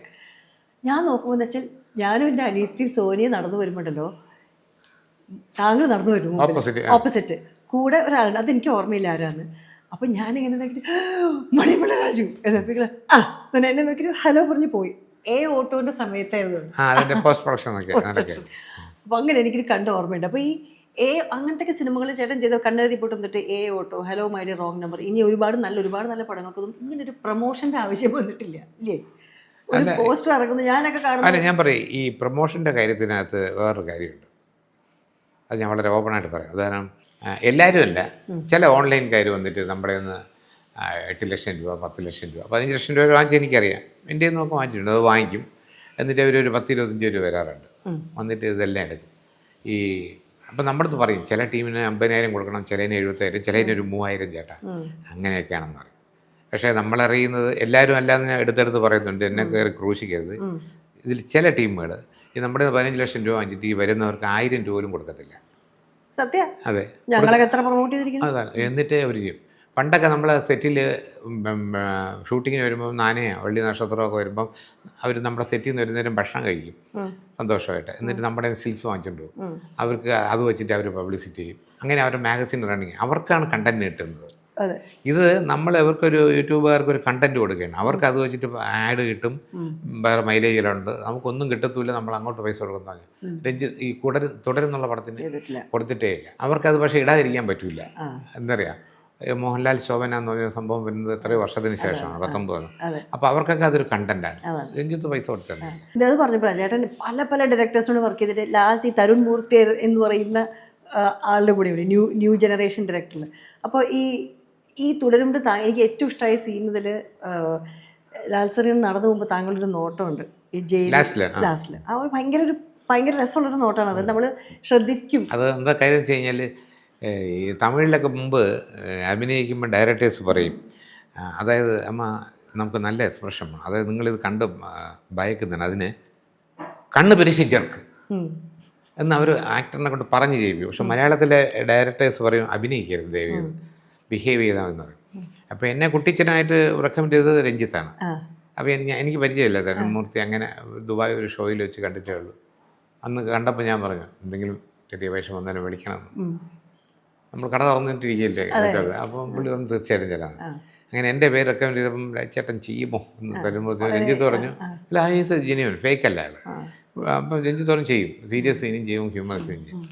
അങ്ങനെ കുട്ടിച്ചനായിട്ട് രാവിലെ സെറ്റ് ചെയ്തു. എനിക്ക് നൈറ്റ് ഷൂട്ടിങ്ങില്ല, അങ്ങനെ സ്ക്രിപ്റ്റ് വായിച്ചോ അസാധ്യ സ്ക്രിപ്റ്റ് ഞാൻ സെറ്റ് ചെയ്തെന്ന് അസാധ്യ സ്ക്രിപ്റ്റായിട്ട് ഗംഭീരമായിട്ട്, ഇതൊരു സൂപ്പർ ഹിറ്റാണ്, ചുമ്മാ മണിയടിക്കാൻ പറയാല്ല. മറ്റേ ഞാൻ തലക്കേട്ടില്ല, കുറച്ച് നന്നാവുന്നൊക്കെ അല്ലേ പറയുള്ളൂ. ഇത് അങ്ങനെ തന്നെ പറഞ്ഞു. അങ്ങനെ വൈകുന്നേരം ഷൂട്ടിംഗ് ഉണ്ട്, ഞാൻ മേക്കപ്പ് ചെയ്ത് സെറ്റിലൂടെ വന്നപ്പം പുള്ളി അപ്സെറ്റാണ്. കുട്ടിച്ചനായില്ല, ശരിയായില്ല കേട്ടോ. ഈ ഗെറ്റപ്പ് എൻ്റെ മനസ്സിനൊരു സംതൃപ്തി ആയിരുന്നില്ല. ഞാൻ ഒരു ചാൻസ് കൂടെ തരുമോ മിനിറ്റ്, ഓക്കെ. അകത്ത് നിന്ന് ബട്ടൺ റഷ് ചെയ്ത മേക്കപ്പ്. ഞാൻ പറഞ്ഞു നിങ്ങൾക്ക് ഈ മുടി മുട്ടയടിക്കുന്ന മെഷീൻ ഉണ്ടാകും, എൻ്റെ അങ്ങ് പൊടി ക്രാപ്പ് അടിക്കാൻ പറഞ്ഞു. സാർ കണ്ടിന്യൂറ്റി, നമ്മൾ അതൊന്നും നോക്കണ്ട, ഇപ്പോൾ ഇതാണ് കുട്ടിച്ചനാണ്, ഇത് മുടി പൊടി ക്രാപ്പ് അടിക്കുമ്പോൾ അകത്ത് നിരയുണ്ട്, താടി വളർത്തിയിരുന്നു. അപ്പോൾ താടി വളർത്തിയിരുന്നു. അപ്പോൾ താടി വളർത്താൻ പറഞ്ഞിരുന്നു. എൻ്റെ ഷൂട്ടിംഗ് ഒരു 15 ദിവസം തുടങ്ങിയിട്ട് കഴിഞ്ഞ വർഷം ഈ സമയമായിരുന്നത്, മെയിലായിരുന്നു. താടി വളർത്താൻ പറയുന്നത്. അങ്ങനെ അത് കുറച്ചൊക്കെ വെള്ളയൊക്കെ ഇട്ട് മേക്കപ്പ് ഇട്ട് ആ ടീഷർട്ട് പനീനെ ഇട്ട് മുണ്ട് കൊടുത്ത് ഞാൻ സെറ്റിൽ എത്തുന്നപ്പം തരുൺമൂർത്തിയും ഗ്രൂപ്പും ഒക്കെ എണീറ്റ് കൈയടിക്കുകയും അപ്പം അതിന് വർക്കൗട്ട് എൻ്റെ പറഞ്ഞു ഇതാണ് കുട്ടിച്ചൻ. ഇനി ഞാൻ ഒന്നും പറയണ്ട, ചേട്ടൻ വന്ന് നിന്നാൽ തന്നെ കഥാപാത്രമാണ്. അങ്ങനെ പല സീൻസും അഭിനയിച്ചപ്പോൾ കയ്യടിയൊക്കെ കിട്ടിയാണ്. പക്ഷേ എന്നാലും പടം ഫുൾ എഡിറ്റ് ചെയ്തപ്പോൾ 3.5 മണിക്കൂറുണ്ട്. അപ്പോൾ അതിനകത്ത് ഒരുപാട് സീൻസ് എൻ്റേത് പോയി, മോഹൻലാലിൻ്റെത് പോയി, ശോഭനയുടെ പോയി. ഭരതനാട്യം കളിക്കുന്ന ഒരു കൊച്ച് നന്നായിട്ട് കൊള്ളാമെന്ന് പറഞ്ഞിട്ട് ആ കുട്ടി കയറിയിട്ട് ഒരു 9 മണിക്കൂർ കഴിഞ്ഞ് ആഡിയൻസ് എൻറ്റ് പോയില്ലേ. ഇത് നന്നായിരിക്കുന്ന സീൻ തന്നെയാണ് മാറ്റിയത്. അതായത് ലാഗ് ആയതുകൊണ്ടോ കുഴപ്പമായതുകൊണ്ടോ ഒന്നുമില്ല, ലെങ്ത്ത് കുറയ്ക്കാൻ വേണ്ടിയിട്ട് ഒരുപാട് നല്ല സീനുണ്ട്. പക്ഷെ എന്തായാലും പടം ഒരു ചിമിട്ട് പടമായി മാറി. മലയാളത്തിൽ എവർ റെക്കോർഡാണ് തുടങ്ങി. സത്യം പറഞ്ഞാൽ അപ്പോൾ 81 തന്നെയാണ് താങ്കളുടെ പടം. മണിയമ്പിള്ള രാജു മണിയമ്പിള്ള അഥവാ മണിയമ്പിള്ളയും മറ്റേ മഞ്ഞിൽ വിരിഞ്ഞ പൂക്കൾ ഒരേ കൊല്ലം ഇറങ്ങുന്നത്. അപ്പോൾ ലാൽ സാറായിട്ട് സ്കൂൾ തൊട്ട് ഒരു 55 വർഷം ഉണ്ടാവുമല്ലേ? അധികം കൂടുതലുണ്ട്. പിന്നെ 6ാം ക്ലാസ് തൊട്ട് കാണാനല്ലേ. അതെ, ഞങ്ങളൊരു 70 തൊട്ട് കാണുന്നുണ്ട്. അപ്പം 30, 20, 55 വർഷമായി. ഈ സുഹൃബത്തിൽ എപ്പോഴും പുറത്തേക്ക് വരുന്നൊരു കാര്യം എന്താ എപ്പോഴും ആലോചിക്കുമ്പോൾ? അല്ല, എനിക്ക് മോഹൻലാലിലുള്ള ഒരുപാട് ക്വാളിറ്റീസ് ഉണ്ട്. എന്തെങ്കിലും ഇല്ല ഒരാൾ ഒരിടത്ത് എത്തൂലല്ലോ. ഒന്നാമത് ഞാൻ ഇന്നുവരെ അങ്ങനെ ദേഷ്യപ്പെട്ട് കണ്ടിട്ടേ, ആരെയും വഴക്ക് പറയില്ല. എൻ്റെ പറയാം, നമുക്കൊരു വാക്കുകൊണ്ട് പോലും ആരെയും വേദനിപ്പിക്കാൻ ആവശ്യമില്ല. മോഹൻലാലിൻ്റെ അമ്മ എന്നെ മോഹൻലാലിനെ വിളിച്ചോണ്ട്, എടാ നമ്മുടെ രാജു ഇന്നൊരു വീട്ടിൽ ചെന്നിരുന്നിട്ട് നിന്നെക്കുറിച്ച് കുറ്റം പറഞ്ഞു. അപ്പോൾ ലാല് പറഞ്ഞ മറുപടി, രാജുവിൻ്റെ സ്വഭാവം അമ്മയ്ക്ക് അറിയില്ല, വള പറയും അത് പറയില്ല, അത് കാര്യമൊന്നുമില്ല, മേലെ ഇങ്ങനെയുള്ള കാര്യങ്ങൾ എന്നെ വിളിച്ച് പറയല്ലേ അമ്മ എന്ന് പറഞ്ഞു. അത് ലാലിൻ്റെ അമ്മ എന്നെ വിളിച്ചു, എൻ്റെ മോൻ ഇങ്ങനെ പറഞ്ഞ് രാജുവിനെ കുറിച്ച് പറഞ്ഞപ്പോൾ എന്ന് പറഞ്ഞു. അപ്പോൾ അങ്ങനെയാണ് സംഭവം. നമ്മൾ തമ്മിൽ നല്ല, ഞാൻ മോഹൻലാൽ വെച്ചെടുത്ത പടങ്ങളെല്ലാം ഹിറ്റാണ്. വെള്ളാനങ്ങള നാടായാലും ഓട്ടോ ആയാലും ചോട്ടാ മുമ്പേ ഇറങ്ങുന്നുണ്ട്, റീലീസാണ്. അന്ന് ഈ പറഞ്ഞ ഒരു ഡോൾബി DTS മറ്റേ ഇത് DA ഒന്നുമില്ല, എല്ലാം ടെക്നിക്കലി എന്താ പറയുക എൻഹാൻസ് ചെയ്ത് പടം ജൂണിൽ ഇറക്കുന്നുണ്ട്. അത് പിന്നെ ഒരു നാൾ വരും ഒക്കെ. ആ പിങ്കും ഉടുപ്പിട്ട് ചെട്ടിക്കുളങ്ങരാന്ന് ഡാൻസ് കളിക്കണമെങ്കിൽ അദ്ദേഹത്തിനെ പറ്റും. അതൊന്നും ആലോചിച്ചാണ്. 9 ദിവസമുണ്ട്. ആദ്യം 3 ദിവസം മറ്റേ വാസ്കോഡി ഗാമ പാട്ട് 6 മണിക്ക് തീരും. അത് കഴിഞ്ഞിട്ട് ഈ ക്ലൈമാക്സ് മറ്റേ അപ്പാനിയെ കത്തിക്കുന്നതൊക്കെ എടുക്കുന്നത്. അപ്പോൾ ഞാൻ ചെന്ന് പറഞ്ഞു, നമ്മൾ നേരത്തെ പറഞ്ഞനുസരിച്ച് തമിഴിലെ ഫേമസ് ഡാൻസ് മാസ്റ്റർ വരുന്നുണ്ട്, പക്ഷേ അയാൾ ഉച്ചയ്ക്ക് 12 മണിക്ക് പോകും. അങ്ങനെ നമ്മളൊരു പാട്ടെടുക്കുന്നത് എങ്ങനെയാണ്? നമുക്കിത് ക്യാൻസൽ ചെയ്ത് വേറൊരു മാസ്റ്റർ ആയിരിക്കും. ഇതൊന്നും അയ്യോ അങ്ങനെ കിട്ടാൻ പാടാ, തമിഴിൽ സൂപ്പർ അല്ലേ, ഞാൻ രാവിലെ ഒരു 8 മണിക്ക് വന്നാൽ മതിയോ. ഇത് രാവിലെ 6 മണിക്ക് പുള്ളി പോയി സെറ്റ് ചെയ്യുന്നു, വെളിച്ചം വന്നത്. അപ്പോൾ ഞാൻ വെച്ച് പുള്ളി ഒന്ന് ഉറങ്ങി എണീറ്റ് 10 മണി. ഞാൻ 8 മണിക്ക് നോക്കുമ്പം അവിടെ ഇരിപ്പുണ്ട്. അവിടെ ഞാൻ ഒന്ന് വെളിയിൽ പോയിട്ട് വരില്ലേ, പുള്ളി 8 മണി നോക്കുമ്പോൾ പുള്ളി വിത്ത് കോസ്റ്റ്യൂം 8 മണിക്ക് റെഡിയാണ്, വിത്ത് മേക്കപ്പ്. ആ ഡാൻസ് മാസ്റ്റർ പോകാൻ വേണ്ടിയിട്ട് പുള്ളി എന്നെ സ്പീഡപ്പ് കൂടി ഞാൻ അതുകൊണ്ട് 12 മണി വരെ ഷൂട്ട് ചെയ്ത് അയാൾ പോയി. അതുകൊണ്ട് ആ പാട്ട് ഫുള്ള് നമ്മളെടുത്തില്ല, അതിനുള്ള സമയമില്ല. പക്ഷെ അത്രയും മതി. ഇൻട്രൊഡക്ഷൻ സീനായിരുന്നല്ലോ. പിന്നെ ഈ അതെ ഭയങ്കരമായിട്ട് കലക്കിയത്. ഒട്ടും ദേഷ്യപ്പെടാത്ത ഒരാളിൽ നിന്ന് ഞാൻ കുറച്ച് ദേഷ്യം ഉള്ള ആളിലേക്ക് പോട്ടെ. മമ്മൂട്ടി നമുക്ക് ഞാൻ പറയാം, വലിയേട്ടൻ എന്ന് പറയുന്ന ഒരു ബഹുമാനമാണ് എനിക്കൊക്കെ. ഞാൻ എല്ലാ പടവും അങ്ങനെ ഇല്ലാത്ത പടവും ഞാൻ എടുക്കുമ്പോഴും ഇപ്പോഴത്തെ ചോട്ടാമ്പ ഇറങ്ങാൻ പോകുന്നുണ്ട് അനുഗ്രഹം ചോദിക്കും. അത് നിറഞ്ഞ മനസ്സോടെ. പുള്ളി എല്ലാം ആള് ഫേക്കല്ല, ഉള്ള കാര്യം മൂത്ത് വെട്ടി ഉടനെ പറഞ്ഞു നിനക്കെല്ലാ ഇത് പരിപാടാ, നമുക്കത് കേൾക്കുമ്പോൾ സന്തോഷമാണ്. ഏറ്റവും വലിയ എൻ്റെ ഷഷ്ടിപൂർത്തി 60 വയസ്സ് തികയുന്ന ദിവസം. 60 തോന്നില്ല കേട്ടോ ഏട്ടാ. അന്ന് 60 തികയുന്ന സമയത്ത് ഇപ്പം 70 വയസ്സായി. ഈ അടുത്ത കാലത്ത് 20-ആം തീയതി അല്ല, അന്ന് ഞാൻ 10 വർഷം മുമ്പ് പാവട ഷൂട്ടിംഗ് നടന്ന സമയമാണ്. ഞാൻ മദ്രാസിലാണ്. അപ്പോൾ എന്നെ വിളിച്ചു, അനുവിനി ഹാപ്പി റിട്ടേൺസ് എടാ, നിൻ്റെ ബർത്ത്ഡേ അല്ലേ എന്ന്. ഞാൻ ഇന്ന് 60 വയസ്സ്. ഇപ്പം മക്കളും മരുമക്കളും ഭാര്യയൊക്കെ ഇല്ല. ഞാൻ പറഞ്ഞാൽ അവരൊക്കെ ഓരോ സ്ഥലങ്ങളിലാണ്, ഭാര്യ മാത്രമേ ഉള്ളൂ വീട്ടിൽ. എനിക്കിവിടെ ഇത് നടക്കുകയില്ലേ, ഇന്ന് ഷൂട്ടിംഗ് ഇല്ല, ഡബ്ബിങ് ഇല്ല, നാളെയാണ് സംഭവം. എനിക്ക് ചൈനീസ് ഫുഡ് ഇഷ്ടമല്ല, നമുക്ക് രാജി പോവാം, നീ റെഡിയാവും. ഞാൻ പറഞ്ഞു എനിക്ക് താല്പര്യമില്ല, ഞാൻ നിങ്ങളുടെ വീട്ടിൽ ഒന്ന് ഫുഡ് കഴിക്കും. ഇവിടെ ചപ്പാത്തിയും ചെറിയ ബീഫ് കറി അത് ഇതൊക്കെ ഉള്ളൂ. ഞാൻ പിന്നെ എനിക്കിന്ന് ബർത്ത്ഡേ കഴിക്കണം, 2 സ്മോൾ കഴിക്കണം. അതില്ല ഇവിടെ, അതില്ല. ഞാൻ പറഞ്ഞു അത് ഇന്നൊരു ബർത്ത്ഡേ ആയിട്ട് കഴിച്ചില്ല മോശമല്ല, ഞാൻ കഴിച്ചിട്ട് വരും, അത് നിൻ്റെ ഇഷ്ടം. അങ്ങനെ ഞാൻ അവിടെ നിന്ന് കഴിച്ചിട്ട് പോയി. ആ പുള്ളിയും വൈഫും ഞാനും മാത്രം, ജോലിക്കാരൊന്നുമില്ല. അവർ തന്നെ വിളമ്പി തരുന്നു, നമ്മളെല്ലാം ഫുഡ് കഴിക്കണം. എന്നിട്ട് ഞാൻ കാണിക്കുന്നത് കഴിഞ്ഞിട്ട് ഒരു സെൽഫി മമ്മൂട്ടിയും വൈഫും ഞാൻ ഇപ്പോൾ അയച്ചു കൊടുത്തു. എൻ്റെ സപ്തതിക്ക് അതുപോലെ തന്നെ മക്കളൊന്നും ഇവിടെ ഇല്ല, മരുമക്കളും ഇല്ല, ഞാനും വൈഫും മാത്രമേ ഉള്ളൂ. ഒരു പായസം പോലും നമ്മൾ വെച്ചിട്ടില്ല. എന്തെന്ന് ആഘോഷം, ഇവരൊന്നുമില്ല, നമുക്കെന്തോന്ന് ആഘോഷം. ഇത്രയും വരെ ജീവിതത്തിലേക്ക് ഞാൻ തിരിച്ചു വന്ന ആളാണ് 2 പ്രാവശ്യം. ഒന്ന് കൊറോണ, ഒന്ന് സീരിയസ് ആയി ന്യൂമോണിയം വന്നിട്ട് ഞാൻ കാലിനെ പറഞ്ഞു വിട്ടാണ്. പിന്നെ അത് കഴിഞ്ഞിട്ടാണ് ഈ നമ്മുടെ തുടരും കഴിഞ്ഞിട്ട് ബബ്ബ എന്നൊരു സിനിമ ഇറങ്ങാൻ പോകുന്നേ ഉള്ളൂ, ഗോകുലത്തിൻ്റെ ദിലീപിൻ്റെ പടം. അതും അഭിനയിച്ചിട്ട് വരുമ്പോഴാണ് എനിക്കൊരു ഈ പറഞ്ഞ മാതിരി എന്നും ഈ ഷൂട്ടിങ്ങിൻ്റെ സമയത്ത് ഇങ്ങനെ ചെവി വേദനയുണ്ട്, ആണി അടിച്ചാൽ ഇവിടെ ഒരു റേഡിയേഷൻ മാതിരിക്കണം. ENT ഡോക്ടേഴ്സിനെ കാണിച്ചാൽ മരുന്ന് ഒഴിച്ചാൽ മതി, അതാണ്. അപ്പോൾ ഒരു MRI എടുക്കണം എന്ന് പറയും. MRI എനിക്ക് പേടിയാണ്, അവർ ക്ലോസ്ട്രോഫോബിയ ഉള്ളതുകൊണ്ട് ലിഫ്റ്റ് ഒക്കെ. പക്ഷെ എന്തായാലും ഒരു ചെറിയ സെഡേഷൻ എടുത്തപ്പോൾ മനസ്സിലായി, അവർ നാക്കിൻ്റെ അടിയിൽ അങ്ങേ അറ്റത്ത് ഈ ടോൺസിലൈറ്റിസിൻ്റെ അടിയിൽ കാണാൻ പറ്റില്ല, അല്ലെങ്കിൽ നാക്ക് കട്ട് ചെയ്യണം, നാക്ക് കട്ട് ചെയ്ത സംസാരത്തിന് ബാധിക്കും. അപ്പോൾ 30 റേഡിയേഷൻ, പിന്നെ ഈ പറഞ്ഞ മാതിരി 4 കീമോ, അതെല്ലാം കഴിഞ്ഞു. പിന്നെ ഒരു 1-2 മാസത്തേക്ക് ഭക്ഷണം കഴിക്കാൻ ബുദ്ധിമുട്ടാണ്. അങ്ങനെ അതിൽ നിന്നെല്ലാം റിക്കവർ ചെയ്ത് ഇപ്പം നിങ്ങളുടെ മുമ്പ് ഇത്രയും വർത്തമാനം പറഞ്ഞിരിക്കുന്നില്ലേ, അതൊക്കെ ഒരു ഭാഗ്യം. എപ്പോൾ വിളിക്കണം അപ്പോൾ പോകാമെന്നുള്ളതാണ്. അതുവരെ എന്താ പറയുക, സ്നേഹത്തോടെ എല്ലാവരുമായിട്ടും അങ്ങനെ ജീവിക്കുക എന്നുള്ളതാണ്. വീടിൻ്റെ പേര് തന്നെ ആനന്ദം എന്നാണ്. വീട്ടിലെപ്പോഴും ചിരി. ഇപ്പോൾ ഈ കുറച്ച് മുമ്പ് ലൈറ്റ് ഞങ്ങൾ ബാറ്ററി മാറ്റാന്നപ്പോൾ ചേട്ടൻ ഇന്ദു ചേച്ചി പറഞ്ഞ് എനിക്ക് കേൾക്കാം, ഇവർ മറ്റേ ഇലക്ട്രിസിറ്റി ബില്ല് അടച്ചോളൂ, നീ പേടിക്കണ്ട, എൻ്റെ ബാറ്ററി എല്ലാം തീർന്നതെന്നൊക്കെ പറയുന്നത് എപ്പോഴും തമാശ. ചില സമയത്തുണ്ടല്ലോ വളരെ സീരിയസ് സംഭവങ്ങൾ സംസാരിക്കുമ്പോൾ താങ്കൾ ഇത്രയും ലാഘവത്തോടെയാണോ? ഞാൻ എപ്പോഴും അങ്ങനെ. ഞാൻ എൻ്റെ ഫ്രണ്ട്സിൻ്റെ അടുത്ത് ബിഹേവ് ചെയ്യുന്നത് എൻ്റെ മക്കളുടെ അടുത്ത് ബിഹേവ് ചെയ്യുന്നതും എല്ലാം ഒന്നുപോലെയാണ്, ഒരേ മാതിരിയാണ്. അവരടുത്ത് എന്ത് പറയും തമാശ, അത് തന്നെ ഇവിടെയും പറയും, അതാണ് സംഭവം.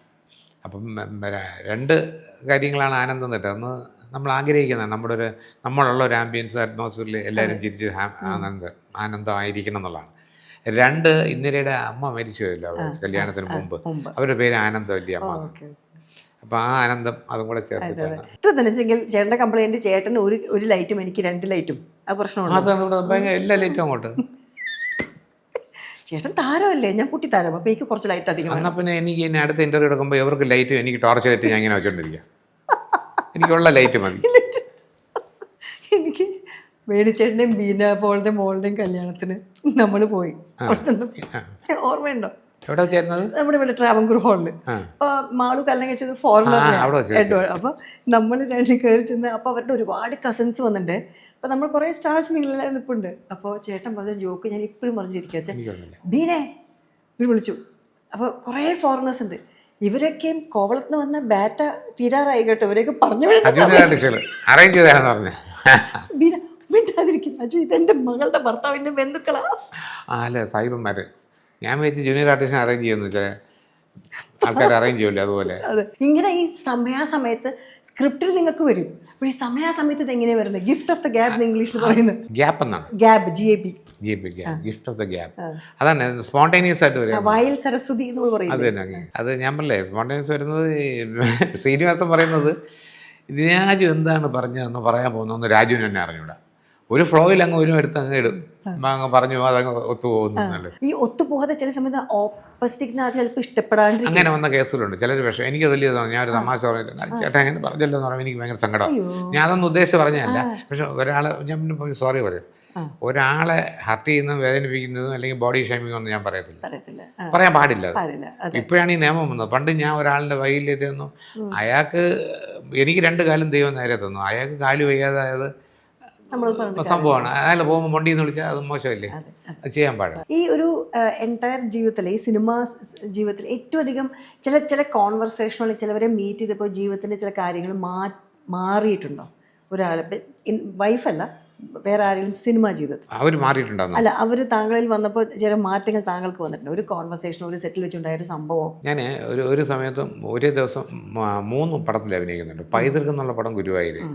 പൈതൃകം നമ്മുടെ രാജീവ് കുമാറിന്റെ അല്ല, ജയരാജിന്റെ പടം. അതിലല്ലേ സീതാ കല്യാണം. അപ്പം എനിക്ക് ഗുരുവായൂർ റൂമുണ്ട്, അവിടെ പേസ്റ്റ് ബ്രഷ് സാധനങ്ങളൊക്കെ ഉണ്ട്. അത് കഴിഞ്ഞാൽ ഒറ്റപ്പാലത്ത് ദേവാസുരത്തിൻ്റെ ഷൂട്ടിംഗ് നടക്കുന്നുണ്ട്. ഷൂട്ടിംഗ് നടക്കുന്നുണ്ട്. കോഴിക്കോട് ഷാജി കൈലാസിൻ്റെ പടമില്ലേ, മറ്റേ എന്താണ് നരേന്ദ്രപ്രസാദ് സാറ്, ആറാം തമ്പുരാനാണ് അതൊരു പടം. 3 പടത്തിൻ്റെ ഏകലവ്യ ഷൂട്ടിംഗ് നടക്കുന്നുണ്ട്. അപ്പം അവിടെ എനിക്ക് റൂമുണ്ട്. അപ്പോൾ ഇന്ന് പകൽ മുഴുവൻ ഇവിടെ അഭിനയിച്ച് കഴിഞ്ഞാൽ വൈകുന്നേരത്തെ വണ്ടി കയറിയിട്ട് അവിടെ പോകും. ശശിയേട്ടൻ്റെ പടത്തിന് ദേവാസുരമൊക്കെ വെളുപ്പിന് 6 മണി വരെയാണ്. അത് കഴിഞ്ഞാൽ അവിടെ നേരെ വണ്ടി പോകുന്നത് കോഴിക്കോടായിരിക്കും. അവിടെ ഉച്ചയ്ക്ക് എത്തി അവിടെ അന്നും പിറ്റേന്ന് നിന്നിട്ട് പിന്നെ ഗുരുവായൂർ പോകും. ഇങ്ങനെ ഏത് സമയം വണ്ടി തന്നെ. അന്നൊക്കെ ഒരു AC കാർ പോലും പ്രൊവൈഡ് ചെയ്യത്തില്ലല്ലോ, അല്ലാത്ത ഒരു അംബാസഡർ കാറാണ്. അങ്ങനെ തളർന്ന് അങ്ങനെ എല്ലാ ദിവസവും ഒരു ദിവസം ഞാൻ ഇങ്ങനെ രാത്രി 2 മണിയായി എനിക്ക് അങ്ങ് ക്ഷീണം. ഞാൻ എപ്പോഴും ഇന്നും കൃത്യസമയത്ത് ഉറങ്ങുന്ന ആളാണ്. 10 മണിക്ക് രാത്രി ഉറങ്ങും, രാവിലെ 5 മണി 4 മണിക്ക് വേണമെങ്കിലും എടുക്കാം. ഞാൻ എറണാകുളം യാത്ര പോകണം തന്നെ 3:30 എണീറ്റ് കുളിച്ച് 4 മണിക്ക്. അതൊക്കെ എനിക്കിഷ്ടമാണ് രാത്രി. അങ്ങനെ ഒരു ദിവസം രാത്രി ഞാൻ മോഹൻലാലത്ത്, ശശിയേട്ടൻ്റെ കാര്യം വലിയ ഒരു ദിവസം പോലും ഉറങ്ങാൻ പറ്റില്ല, എന്തൊരു വർക്കാണ്. മോഹൻലാലിൻ്റെ വെച്ചാണ് ഒരിക്കലും അങ്ങനെ പറയരുത്. ആ മനുഷ്യൻ ചുമ്മാ നിൽക്കുകയില്ല, അങ്ങനെ രാവും പകലും ജോലി ചെയ്ത് കഷ്ടപ്പെട്ട് ചെയ്തുകൊണ്ടിരിക്കുകയാണ്. നമുക്കാണെങ്കിൽ സിനിമ അഭിനയിച്ചിട്ട് പൈസയും പ്രശസ്തിയും ഒക്കെ ഉണ്ടാവുകയാണ്. അപ്പോൾ അതിനുവേണ്ടി അദ്ദേഹം കൊണ്ട് നിൽക്കുകയില്ലേ. അപ്പോൾ എത്ര നേരമായാലും നേരം വിളക്കുന്നവരെടുത്താലും നമ്മൾ മിണ്ടാതെ നിൽക്കണം. അതാണ് നമ്മുടെ ധർമ്മം എന്ന് പറയുന്നത്. അതൊരു വലിയ അഡ്വൈസാണ്. പിന്നെ എൻ്റെ ജീവിതത്തിൽ ഞാൻ ഒരിക്കലും ഒരു പടത്തിനും നമ്പർ 20 ഒക്കെ വരുമ്പോഴും ഞാൻ ഒന്നുമില്ല, രസമായിട്ട് നിന്ന്. പക്ഷേ ഇപ്പോഴൊക്കെ വരുന്ന ചേട്ടൻ്റെ ഇപ്പോൾ കഴിഞ്ഞ വർഷത്തെ കാര്യമൊക്കെ പറയും. ഈ ചേട്ടൻ്റെ കഥാപാത്രം ഇങ്ങനത്തെയാണ്, ആനയാണ്, മലമറിക്കും. പക്ഷേ ചേട്ടൻ പകലും മുഴുവൻ ഫ്രീയാണ്. വൈകുന്നേരം 6 മണിക്ക് ഷൂട്ടിംഗ് തുടങ്ങും. ചേട്ടന് രാവിലെ 6 മണിക്ക് വിടും. അങ്ങനെ 5 ഫുൾ നൈറ്റാണ്. ഒരു ചെക്ക് പോസ്റ്റിൽ വലിയൊരു ഡയറക്ടറാണ്, വാച്ച്മാനാണ്. പക്ഷേ അയാളാണ് ഈ സംഭവങ്ങൾ മുഴുവൻ, ഉഗ്രം ക്യാരക്ടറാണ്. ഞാൻ പറഞ്ഞു ഞാൻ വരില്ല, വേറെ ഒന്നും കൊണ്ടല്ല, ഈ ക്യാരക്ടറൊക്കെ വലിയ സന്തോഷമുണ്ട്, നിങ്ങളെ വിളിച്ചത് അതിനേക്കാൾ വലിയ സന്തോഷം. പക്ഷേ 10 മണി കഴിഞ്ഞാൽ എൻ്റെ എനർജി പോയി. ഈ എനർജി ഇല്ലാതെ ഉറക്കം തൂങ്ങി ക്യാമറ റെഡിയാ എന്നാ എടുക്കാം എന്നൊരു ഡയലോഗ് പറഞ്ഞാൽ അതും നമ്മുടെ മനസ്സ് ലെൻസ് പിടിക്കും. കൈ ഇങ്ങനെ കാണിച്ച് ചിലപ്പോൾ ഫ്രെയിമിൻ്റെ ഔട്ട് പോകും, പക്ഷേ നമ്മുടെ മനസ്സ് ലെൻസിൽ പിടിക്കുക. അത് ഭയങ്കര ഡേഞ്ചറസ് ആളാണ് ഈ ലെൻസ്. അപ്പം കള്ളത്തനങ്ങൾ കണ്ടുപിടിക്കുന്ന സംഭവം. ഞാൻ ജയരാജിൻ്റെ പൈതൃകത്തിൽ അഭിനയിക്കുന്നതിന് അമ്പലത്തിന് മുമ്പ് കരഞ്ഞൊരു സീൻ അഭിനയിച്ചു. എല്ലാവരും ഭയങ്കര കൈയടി കാര്യങ്ങളൊക്കെ ആയിരുന്നു. ജയരാജ് ആയിരുന്നു വിളിച്ചിരുന്നു, രാജേട്ടാ ആ സീനിലൊരു അഭിനയത്തിൽ ഒരു കള്ളത്തനുണ്ടായിരുന്നു. എനിക്ക് മനസ്സിലായില്ല, അത് ഇവിടെ ഉള്ളിൽ നിന്ന് നീറി വെളി വരേണ്ട സാധനമാണ്, നമുക്കൊന്നുകൂടെ എടുത്താൽ ഇത് ഓക്കെയാണ്, പക്ഷെ അങ്ങനെ ചെയ്ത് നന്നായിരിക്കും. അങ്ങനെ കറക്ഷൻ പറയുന്നൊരു ഡയറക്ടറാണ് അതുകൊണ്ട്. ഞാൻ 2ാമത്തെ സീൻ ഇതുപോലെ കരഞ്ഞ് വിളിച്ച് അഭിനയിച്ചപ്പോൾ പുള്ളി ഒന്ന് കെട്ടിപ്പിടിച്ചു, പുള്ളിയുടെ കണ്ണകാതെ. അതാണ് ജോഷി സാറിൻ്റെ പടത്തിൽ അഭിനയിക്കുമ്പോഴും നമ്മൾ ചെയ്തത് ഏറ്റവും അറിയണമെങ്കിൽ ഈ ഷോട്ട് കട്ട് പറയുമ്പോൾ അതൊക്കെ ഇങ്ങനെ നോക്കിയത് ജോഷി സാറിനെ. പുള്ളി അവിടെ നിന്നിട്ട് ഓക്കെ ഏട്ടാ നന്നായിരിക്കും, നീ കലക്കേണ്ടെന്ന് പറയും. അപ്പോൾ നമുക്ക് മനസ്സിലായി നമ്മൾ ചെയ്തത്. അത് നമുക്കൊരു കോൺഫിഡൻസ് ആണ് ഒരു ഡയറക്ടർ. ഒരു പുസ്തകം എഴുതിയിട്ടു ഈ കഥകളൊക്കെ ഇനിയും എഴുതണം. അത് വായിച്ചിട്ടുണ്ട്. ഞാൻ ശരിക്കും പറഞ്ഞാൽ ഈ ക്യാൻസറിൻ്റെ സമയത്ത് എന്നെ അവിടെ ഒരുപാട് പേര് നേഴ്സുമാരും ഡോക്ടേഴ്സും ഒക്കെ ഹെൽപ്പ് ചെയ്തതും കാര്യങ്ങളൊക്കെ പോയിൻറ്റ്സ് എഴുതി കുറേ വായിച്ചപ്പോൾ ഞാൻ നോക്കുമ്പോൾ വേദനകളാണ് ഞാൻ അനുഭവിച്ച വേദനകളും പിന്നെ ഒരുപാട് പേര് എന്നെ വേദനിപ്പിച്ചിട്ടുണ്ട്. ചേട്ടൻ മരിച്ചെന്ന് പറഞ്ഞാൽ സത്യമാണ് കേട്ടോ എന്ന് വിളിച്ച് ചോദിച്ചിട്ടുണ്ട്. ഞാൻ മരിച്ചെങ്കിൽ എങ്ങനെയാണ് സംസാരിക്കും? അല്ല ചേട്ടാ, നമ്മളൊന്ന് കൺഫേം ചെയ്യാൻ വേണ്ടി വിളിച്ചു. അപ്പോൾ അങ്ങനെ വേദനിപ്പിച്ചിട്ടുണ്ട്. അപ്പോൾ എൻ്റെ ചിരിച്ചും ചിരിപ്പിച്ചുള്ള പുസ്തകത്തിൽ ഞാൻ പറയും, എനിക്കൊരു സിംഗിൾ ചായ വാങ്ങിച്ചു തന്നതിനാണ് തോലും നന്ദിയാണ്. പക്ഷേ എന്നെ വേദനിപ്പിച്ചവരെ ഞാൻ അതിനകത്ത് എങ്ങും പ്രതിപാദിച്ചിട്ടില്ല.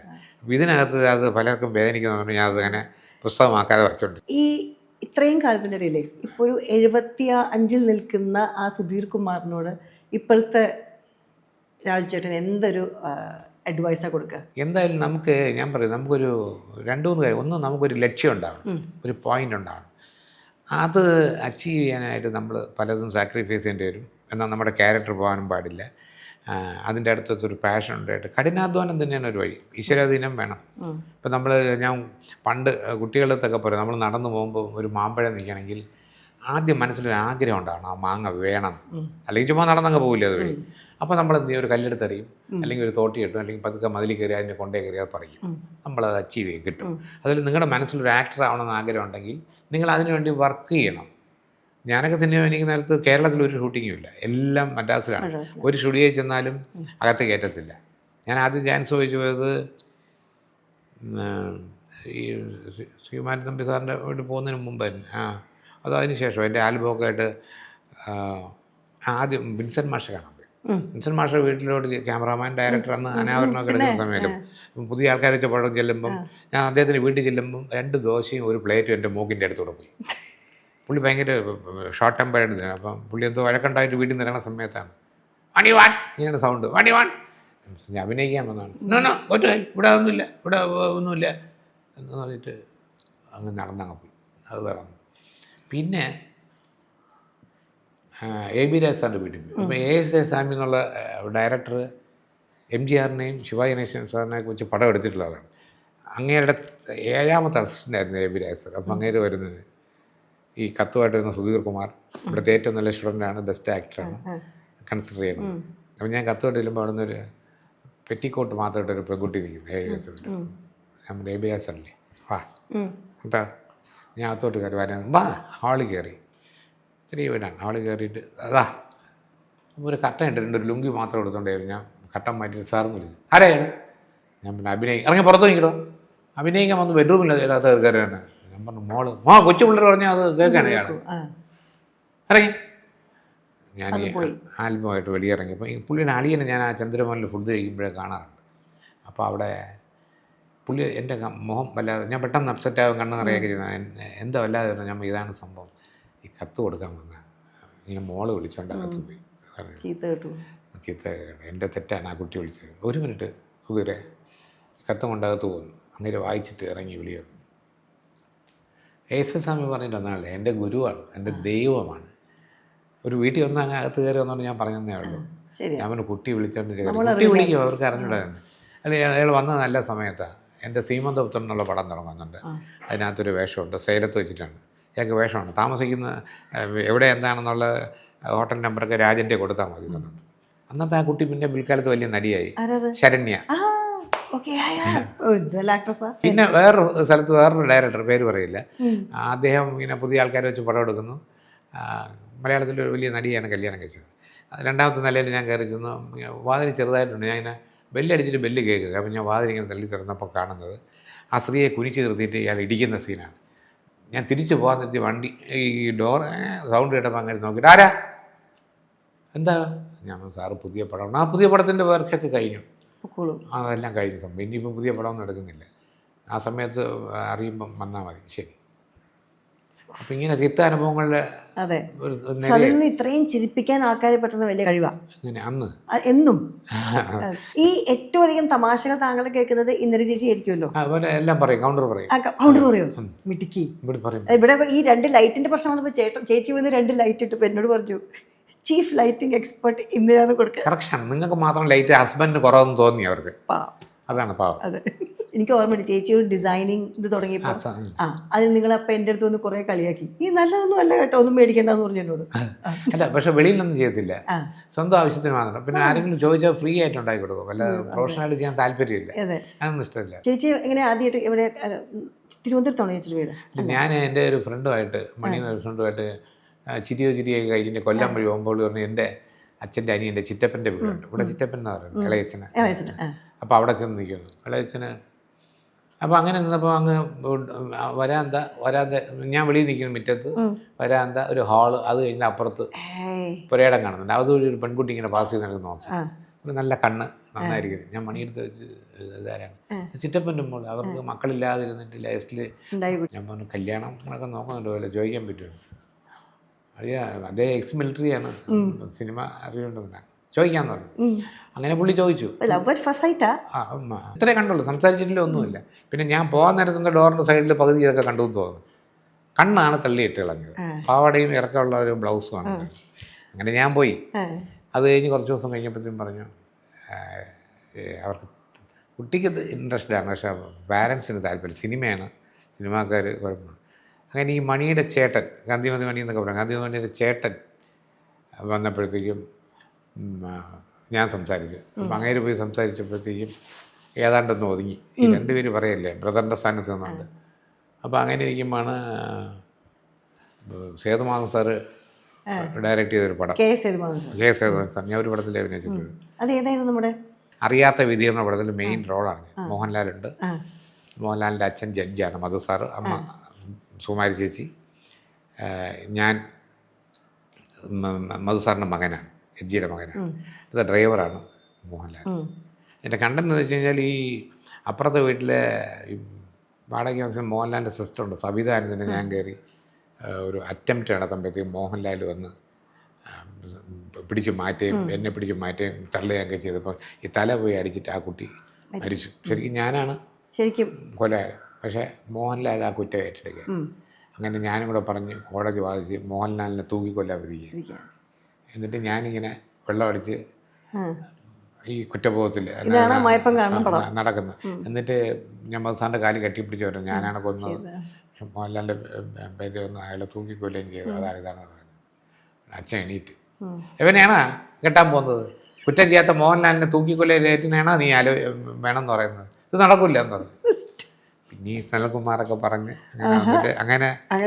അങ്ങനെ വന്ന് മുത്താണ് ഇത്. മക്കൾക്ക് ആർക്കും 2 ആൺമക്കളാണല്ലോ, ഏത് മോനാണ് സാറിന്റെ ചേട്ടന്റെ സ്വഭാവം? രണ്ടാമത്തെ മോനാണ്. മൂത്ത മോൻ വളരെ കാം ക്വയറ്റ്, ഭയങ്കര മെച്ചുവേർഡാണ്. രണ്ടാമത്തെ എൻ്റെ ധൃതിയും വെപ്രാളവും, അവൻ എന്നെക്കാളും ടാലൻ്റാണ്. സീൻ കൊടുത്താലും തന്നെ ഇപ്പം മലയാളത്തിൽ ഞാൻ ഒരു ലെങ്തി ഡയലോഗ് കൊടുത്താൽ, ഞാൻ നേരത്തെ പറഞ്ഞു വേണോ, ഒരു 5-10 പേജുള്ള ഡയലോഗ് കൊടുത്തു കഴിഞ്ഞാൽ ഒരു പ്രാവശ്യം വായിച്ചു കഴിഞ്ഞാൽ പറയുന്ന ഒരാളെ മോഹൻലാൽ, പിന്നെ പൃഥ്വിരാജും പറയും, പണ്ട് സുകുമാരൻ സാർ പറയാം. അതൊരു സെൻസാണ് സംഭവം പറയുന്നത്. അപ്പോൾ ഞാൻ പറയാം, എനിക്ക് ലെങ്തി ഡയലോഗ് എന്നാൽ ബുദ്ധിമുട്ട്, നിരഞ്ജ് പറയും, ഞാൻ അവരുമായിട്ട് കമ്പയർ ചെയ്യല്ല, എനിക്ക് ബുദ്ധിമുട്ടാണ്. എനിക്ക് 10 പേജ് ഡയലോഗ് വന്നാൽ ഞാൻ അപ്പോഴേ വായിച്ചിട്ട് അഡ്വാൻസ് തിരിച്ചു കൊടുത്തിട്ട് അടുത്ത വണ്ടിക്ക് വീട്ടിൽ പോകും. എന്തറിയാം, നമുക്ക് പറ്റാത്ത കാര്യങ്ങൾ പറ്റുമെന്ന് പറഞ്ഞ് വീമ്പിളക്കി അവരെ മെനക്കെടുത്താൻ പാടില്ല. ഇനിയിപ്പോൾ ഈ ഇതിനിടയിൽ സിനിമ പ്രൊഡക്ഷൻ മനസ്സിലുണ്ടോ? മനസ്സിൽ പ്രൊഡക്ഷൻ പരിപാടിയുണ്ട്. ഇപ്പം ഞാൻ ചോട്ടാവമ്പി റിലീസ് ചെയ്യുന്നു പറഞ്ഞു. അത് കഴിഞ്ഞിട്ട് മോഹൻലാലിനെ വെച്ചൊരു പടം ചെയ്യുന്നുണ്ട്, കൃഷാന്ത് ഡയറക്റ്റ് ചെയ്യുന്നുണ്ട്. അപ്പോൾ അതിൻ്റെ തിരക്കഥയും കാര്യങ്ങളിലും ചർച്ചകളിലാണ്. ഞാനൊരു 2-3 വാചകങ്ങൾ പറയാം, അതിലെന്തെങ്കിലും തോന്നുന്നത് സംസാരിച്ചാൽ മതി. എന്തെങ്കിലും റിഗ്രറ്റുകളുണ്ടോ? ഞാനൊക്കെ ഒരു എന്താ പറയുക, ഒരു നല്ല പൊസിഷനിലായിട്ട് അമ്മയെ കൊണ്ട് പലയിടത്തും പോകണമെന്നൊക്കെ വിചാരിച്ചിട്ടുണ്ട്. ഊട്ടി കൊണ്ടുപോയിട്ടുണ്ട്, ഈ പറഞ്ഞ മാതിരി ചെന്നൈയിൽ കൊണ്ടുപോകാൻ പറ്റിയിട്ടില്ല. പിന്നെ ഈ അമ്മയ്ക്ക് ക്യാൻസർ വന്നാണ് മരിച്ചത്. അപ്പോൾ അമ്മയ്ക്ക് ഈ പറഞ്ഞ മാതിരി അന്ന് ട്രീറ്റ്മെൻറ്റുകൾ കുറവാണ്. ഈ എൻ്റെ കൂട്ടുള്ള റേഡിയേഷനും കാര്യങ്ങളൊന്നും ലോക്കൽ മരുന്നുകളൊക്കെ. ഇന്നൊക്കെ ആയിരുന്നു എനിക്ക് നല്ല ആശുപത്രി കൊണ്ടുപോകാമായിരുന്നു, നല്ല ട്രീറ്റ്മെൻറ്റ് കൊടുക്കുമായിരുന്നു. കുറേ കാലം കൂടെ അമ്മയെ രക്ഷപ്പെടുത്തും. അമ്മയുടെ പേര് സരസ്വതി അമ്മ. പിന്നെ കൊച്ചു സന്തോഷങ്ങൾ എന്തൊക്കെയാണ്? ഞാൻ എല്ലാ കാര്യത്തിലും സന്തോഷമുള്ള ഒരുത്തനാണ്. എന്താ പറയുക, എനിക്ക് കൊച്ചു കാര്യങ്ങൾ എല്ലാ കാര്യങ്ങളും സന്തോഷമാണ്. നല്ല ഭക്ഷണം കഴിച്ചാൽ, നല്ല ലൊക്കേഷൻ കണ്ടാൽ, കാണാൻ കൊള്ളാവുന്നവരെ കണ്ടാൽ, എല്ലായിടത്തെ കാര്യങ്ങളും എനിക്കൊരു എന്താ നിങ്ങളൊക്കെ ഭാഷ പ്രണയം ഉണ്ട്. പക്ഷേ എനിക്ക് കൊച്ചു കാര്യങ്ങൾക്ക് പെട്ടെന്ന് സങ്കടം വരും, ഞാൻ അപ്സെറ്റാവും, തളരും. പക്ഷേ അത് 1 മിനിറ്റ് കഴിഞ്ഞാൽ ഞാൻ റിക്യൂപ്പ് ചെയ്യുകയും ചെയ്യും. ഉദാഹരണം, എൻ്റെ ബയോസ്പി എടുത്തപ്പോൾ എനിക്ക് പേടിയില്ലായിരുന്നു. അപ്പോൾ ഡോക്ടർ കൂളായിട്ട് വന്നിട്ട് ബയോസ്പിയുടെ റിസൾട്ട് വന്നു കേട്ടോ, രാജുവിന് ക്യാൻസറാണ് കേട്ടോ. ഞാൻ ഒന്ന് അടുത്ത ചെവിരിലൊന്ന് പിടിച്ച്, ആരുമില്ല, മക്കളൊന്നുമില്ല, അവരൊക്കെ അറിഞ്ഞിട്ട് വിളിച്ചൊക്കെ താഴെയൊക്കെ നിൽക്കുകയാണ്. ശരി പോയപ്പോൾ ഞാൻ പതുക്കെ നേരെ ചെന്ന് കട്ടിലിരുന്നു. ഇവിടെ തീർന്നു, ഇനിയിപ്പം എത്ര ദിവസം, ഇനി ബാക്കിയുള്ളവരെ ബുദ്ധിമുട്ടിക്കാൻ പാടില്ല. പിന്നെ ഞാൻ അവിടെ നിന്ന് റെഡിയായി. അത് കഴിഞ്ഞപ്പം മക്കൾ കയറി വന്നു. മക്കൾ വന്നു ഞാൻ അറിയാം ചെറിയ സംഭവമൊന്നും അല്ല ഇച്ചിരി കിട്ടിയിരിക്കുന്നത് കേട്ടാ എന്ന് പറഞ്ഞ് ഞാനത് കോമഡിയിൽ മാറ്റി. അവിടെ തീർന്നു, അവിടെ നിന്ന്. പക്ഷെ ആ മൊമെൻറ്റ് നമ്മളൊന്ന് ഞാൻ ആടിപ്പോവും, ഒന്ന് പിന്നെ തിരിച്ചു വന്നു. പിന്നെ തിരിച്ചു വന്നേ പറ്റുള്ളൂ. ഞാൻ എന്താ പറയുക, ഒരു ഫൈറ്ററായിട്ട് ഇത്രയും നാൾ കൊണ്ടുപോയില്ല, ഓരോ കാര്യങ്ങളും ഫേസ് ചെയ്തു, എന്തെല്ലാം കാര്യങ്ങൾ ഫേസ് ചെയ്തു. അപ്പോൾ അതിൻ്റെ കൂട്ടത്തിൽ ഇതും പെട്ടു. ഇപ്പം തന്നെ ഈ പറഞ്ഞ മാതിരി 82 കിലോ എന്നുള്ള 66 കിലോ ആയെങ്കിലും ഞാൻ പിന്നെ ഇപ്പോൾ കഴിഞ്ഞ 2 മാസമായിട്ട് ജിമ്മിലൊക്കെ പോകും. ഇപ്പോൾ ഷൂട്ടിംഗ് ഒന്നും ഇല്ലായിരുന്നു. രാവിലെ ഒരു 10:30 തൊട്ട് 12:30 ട്രെയിനറൊക്കെ ഉണ്ട്. അപ്പോൾ എന്താ വെച്ചാൽ നമ്മുടെ കൈക്ക് ബലം, പിന്നെ അവിടെ ചെല്ലുമ്പോൾ മനസ്സിനൊരു സന്തോഷവും, മറ്റാൾക്കാരായിട്ട് മിങ്കിൾ ചെയ്യുമ്പോൾ ഉന്മേഷം. പിന്നെ ഈ പകൽ OTTയിൽ പടം കാണും. വൈകുന്നേരം ഒരു 6:30 മണിക്കൊക്കെ ക്ലബ്ബിൽ പോകും. ട്രിവാൻഡ്രം ക്ലബ്ബിൽ അവിടെ കാർഡ്സ് റൂമിലൊക്കെ ചെറിയ പൈസയൊക്കെ കാർഡ്സൊക്കെ കളിക്കും. ഒരു സമയം പോകും. 8:30 ആകുമ്പോൾ ഞാൻ അവിടെ നിന്ന് ഇറങ്ങും, ഇവിടെ വരും, ഡിന്നർ കഴിച്ചിട്ട്. അതാണ് അതൊരു ഭ്രാന്താണ്, അത് രസമാണ്. അത് കഴിഞ്ഞ് 8:30 വരും. അതിന് കഴിഞ്ഞ് ഫുഡ് കഴിച്ചിട്ട് മക്കളെ വിളിക്കും, അവരുണ്ടെങ്കിൽ എല്ലാം സംസാരിക്കും, ഫോണിലെല്ലാം ഒക്കെ സംസാരിക്കും. 10 മണിക്ക് കടയടയ്ക്കും. ഉറക്കം. അതിൻ്റെ ഇപ്പം ഷൂട്ടിംഗ് കൊണ്ടുപോയിട്ട് 2:30-3 മണിക്ക് ഒന്നാണ് കിടക്കുന്നാലും ഞാൻ 5:30 മണി എനിക്ക് പിന്നെ ഉറങ്ങത്തില്ല. ലെഗസി എന്താണ് മണിയമ്പിള്ള രാജുവിൻ്റെ ലെഗസി? കുറച്ചുകൂടി കാലം കഴിഞ്ഞാൽ ആൾക്കാർ എങ്ങനെയാണ് ഓർമ്മിക്കേണ്ടത്? ആൾക്കാർ ഓർമ്മിക്കത്തേയില്ല. അതായത് ഞാനൊരു എഴുത്തുകാരനായിരുന്നെങ്കിൽ, MT വാസുദേവനോ തകഴിയോ ഷേക്സ്പിയറോ അങ്ങനെയൊക്കെ ആയിരുന്നെങ്കിൽ ലോകം ഉള്ളിടത്തോളം കാലം അറിയും. ഒരു നടനെ മറന്നുപോകും. അവൻ അല്ലെങ്കിൽ അവൾ ലൈം ലൈറ്റിൽ നിൽക്കുന്ന കാലത്ത് മാത്രമേ ലൈഫ്. ചരിത്രം പിൽക്കാലത്ത് മലയാള സിനിമ എടുക്കുമ്പോൾ അതിനകത്ത് എന്നെക്കുറിച്ച് ആകപ്പെടെ വരാനുള്ള ഒരു സെൻറ്റൻസേ ഉള്ളൂ, ഈ ആളിന് ആദ്യം മേക്കപ്പെട്ടതും ഡയറക്റ്റ് ചെയ്തതും മണിയമ്പിള്ള രാജുവായിരുന്നു എന്നല്ലാതെ ഇന്ന പടങ്ങളിൽ അഭിനയിച്ചു, ഇത്ര അവാർഡ് കിട്ടി, മഹാനായിരുന്നു, നല്ല ഫുഡ് കൊടുത്തു, ഇതൊന്നും വരില്ല. ഈ ഒരു സെൻറ്റൻസ് മോഹൻലാലിൻ്റെ കെയർ ഓഫിൽ ചരിത്രത്തിൽ എനിക്ക് ഒരു വരി കിടക്കും. അങ്ങനെ എനിക്ക് തോന്നുന്നില്ല. ഇനി ഒരുപാട് കാലം മണിയമ്പിള്ള രാജു തുടരും എന്ന് തന്നെയാണ് നമുക്ക്. അതുകൊണ്ടാണ് ആ ടൈറ്റിൽ അവരങ്ങനെ ഇട്ടത്. മോഹൻലാലും ശോഭനയായിട്ട് അഭിനയിച്ചിട്ട് 19 വർഷമായി. അപ്പോൾ മോഹൻലാൽ ഞാനുമായിട്ട് അഭിനയിച്ചിട്ട് 10 വർഷമായി. ആരെങ്കിലും വിശ്വസിക്കൂ? അതായത് അറബിയും ഒട്ടകവും ഞാനും അതിലാണ് ലാസ്റ്റിൽ അഭിനയിച്ചത്. പക്ഷെ മോഹൻലാൽ എന്നെ കാണാമെന്ന് ഇവിടെ ഞാൻ പറഞ്ഞു 1.5 മണിക്കൂർ. മോഹൻലാൽ ഞാൻ ഡെയിലി മെസ്സേജുകൾ അയക്കാറുണ്ട്, ഹ്യൂമർ പുള്ളി എനിക്ക് അയക്കാറുണ്ട്, ഞാൻ വിളിക്കാറുണ്ട്. കാര്യങ്ങൾ അസുഖം വന്നപ്പോൾ വിളിച്ച് ചോദിച്ചു, എന്നെ വിളിക്കും മോഹൻലാൽ. വിളിച്ചിട്ട് എന്തെങ്കിലും ആവശ്യമുണ്ടോ, പുള്ളിക്കറിയാം കഴിഞ്ഞ പടം എൻ്റെ മോശമായിട്ടൊക്കെ പോയി സാമ്പത്തികമായിട്ടൊക്കെ ടൈറ്റ് വേണമെന്ന് ചോദിക്കും. ഞാൻ പറയാം ഒന്നും വേണ്ട, വിളിക്കുക എന്നെ വളരെ സന്തോഷം. അല്ല അത് കഴിഞ്ഞ് അതെല്ലാം കഴിഞ്ഞ് മോഹൻലാൽ എല്ലാം ചോദിച്ചു എല്ലാ കാര്യവും. അപ്പോൾ എൻ്റെ മുറി കയറി നോക്കണം നിങ്ങൾ, അതിനകത്ത് ഷീൽഡുകളുണ്ട്. മോഹൻലാൽ ഞാനൊരു 55-60 പടങ്ങളിൽ അഭിനയിച്ചാൽ ഒരു 55 പടത്തിനെങ്കിലും ഷീൽഡുണ്ട്. 365 ദിവസം ഓടിയ ചിത്രമുണ്ട്, 100 ദിവസം ഓടിയുണ്ട്, നാടുവഴികൾ 50 ദിവസം ഓടിയുണ്ട്, എല്ലാ ഷീൽഡും ഉണ്ട്. ഇപ്പോൾ ഒരു പടം 25 ദിവസത്തിൻ്റെ അപ്പുറം പോകത്തില്ല. പിന്നെ അന്ന് 13 കേന്ദ്രങ്ങളിൽ നിന്ന് തുടങ്ങുന്ന നേരത്ത് ഇപ്പം പിന്നെ BC എന്നുള്ള ഇപ്പം അതിലെല്ലാം ഒന്ന് റിലീസല്ലേ. മോഹൻലാൽ ഞാനുമായിട്ട് അഭിനയിച്ചിട്ട് 10 വർഷമായി. പക്ഷേ മോഹൻലാൽ ശോഭന മണിയമ്പിള്ള എന്നുള്ള കോമ്പിനേഷൻ ഇത്ര ഹിറ്റാവും എന്നുള്ളത് ഇവിടുത്തെ പ്രൊഡ്യൂസേഴ്സ് കണ്ടുപിടിക്കേണ്ട ഒരു പാഠമാണ്. അവർക്ക് റിപ്പീറ്റ് ചെയ്യാം, അവർക്കും സക്സസ് തുടരും. സത്യം എന്ന് ഞാൻ പറയുന്നു. അതല്ലേ ഇനി എനിക്ക് കുറേ നേരം ഇരിക്കാൻ, എനിക്ക് താങ്കളുടെ വീട്ടിൽ വിരുന്നുകാർ വരുന്നു, എന്ത് ചേച്ചിക്ക് കുറേ പണിയുണ്ടെന്നും ചേട്ടൻ അതിന് കൂടെ നിൽക്കണമെന്നും, അതുകൊണ്ട് ഞാൻ പോയിക്കോട്ടെ. പോയിട്ട് വരാമെന്ന് പറയും. പോയിട്ട് വരാം, ഞാൻ പോയിട്ട് വരാം. ഓക്കെ, ഇനിയും കാണാം. Okay, thank you so much.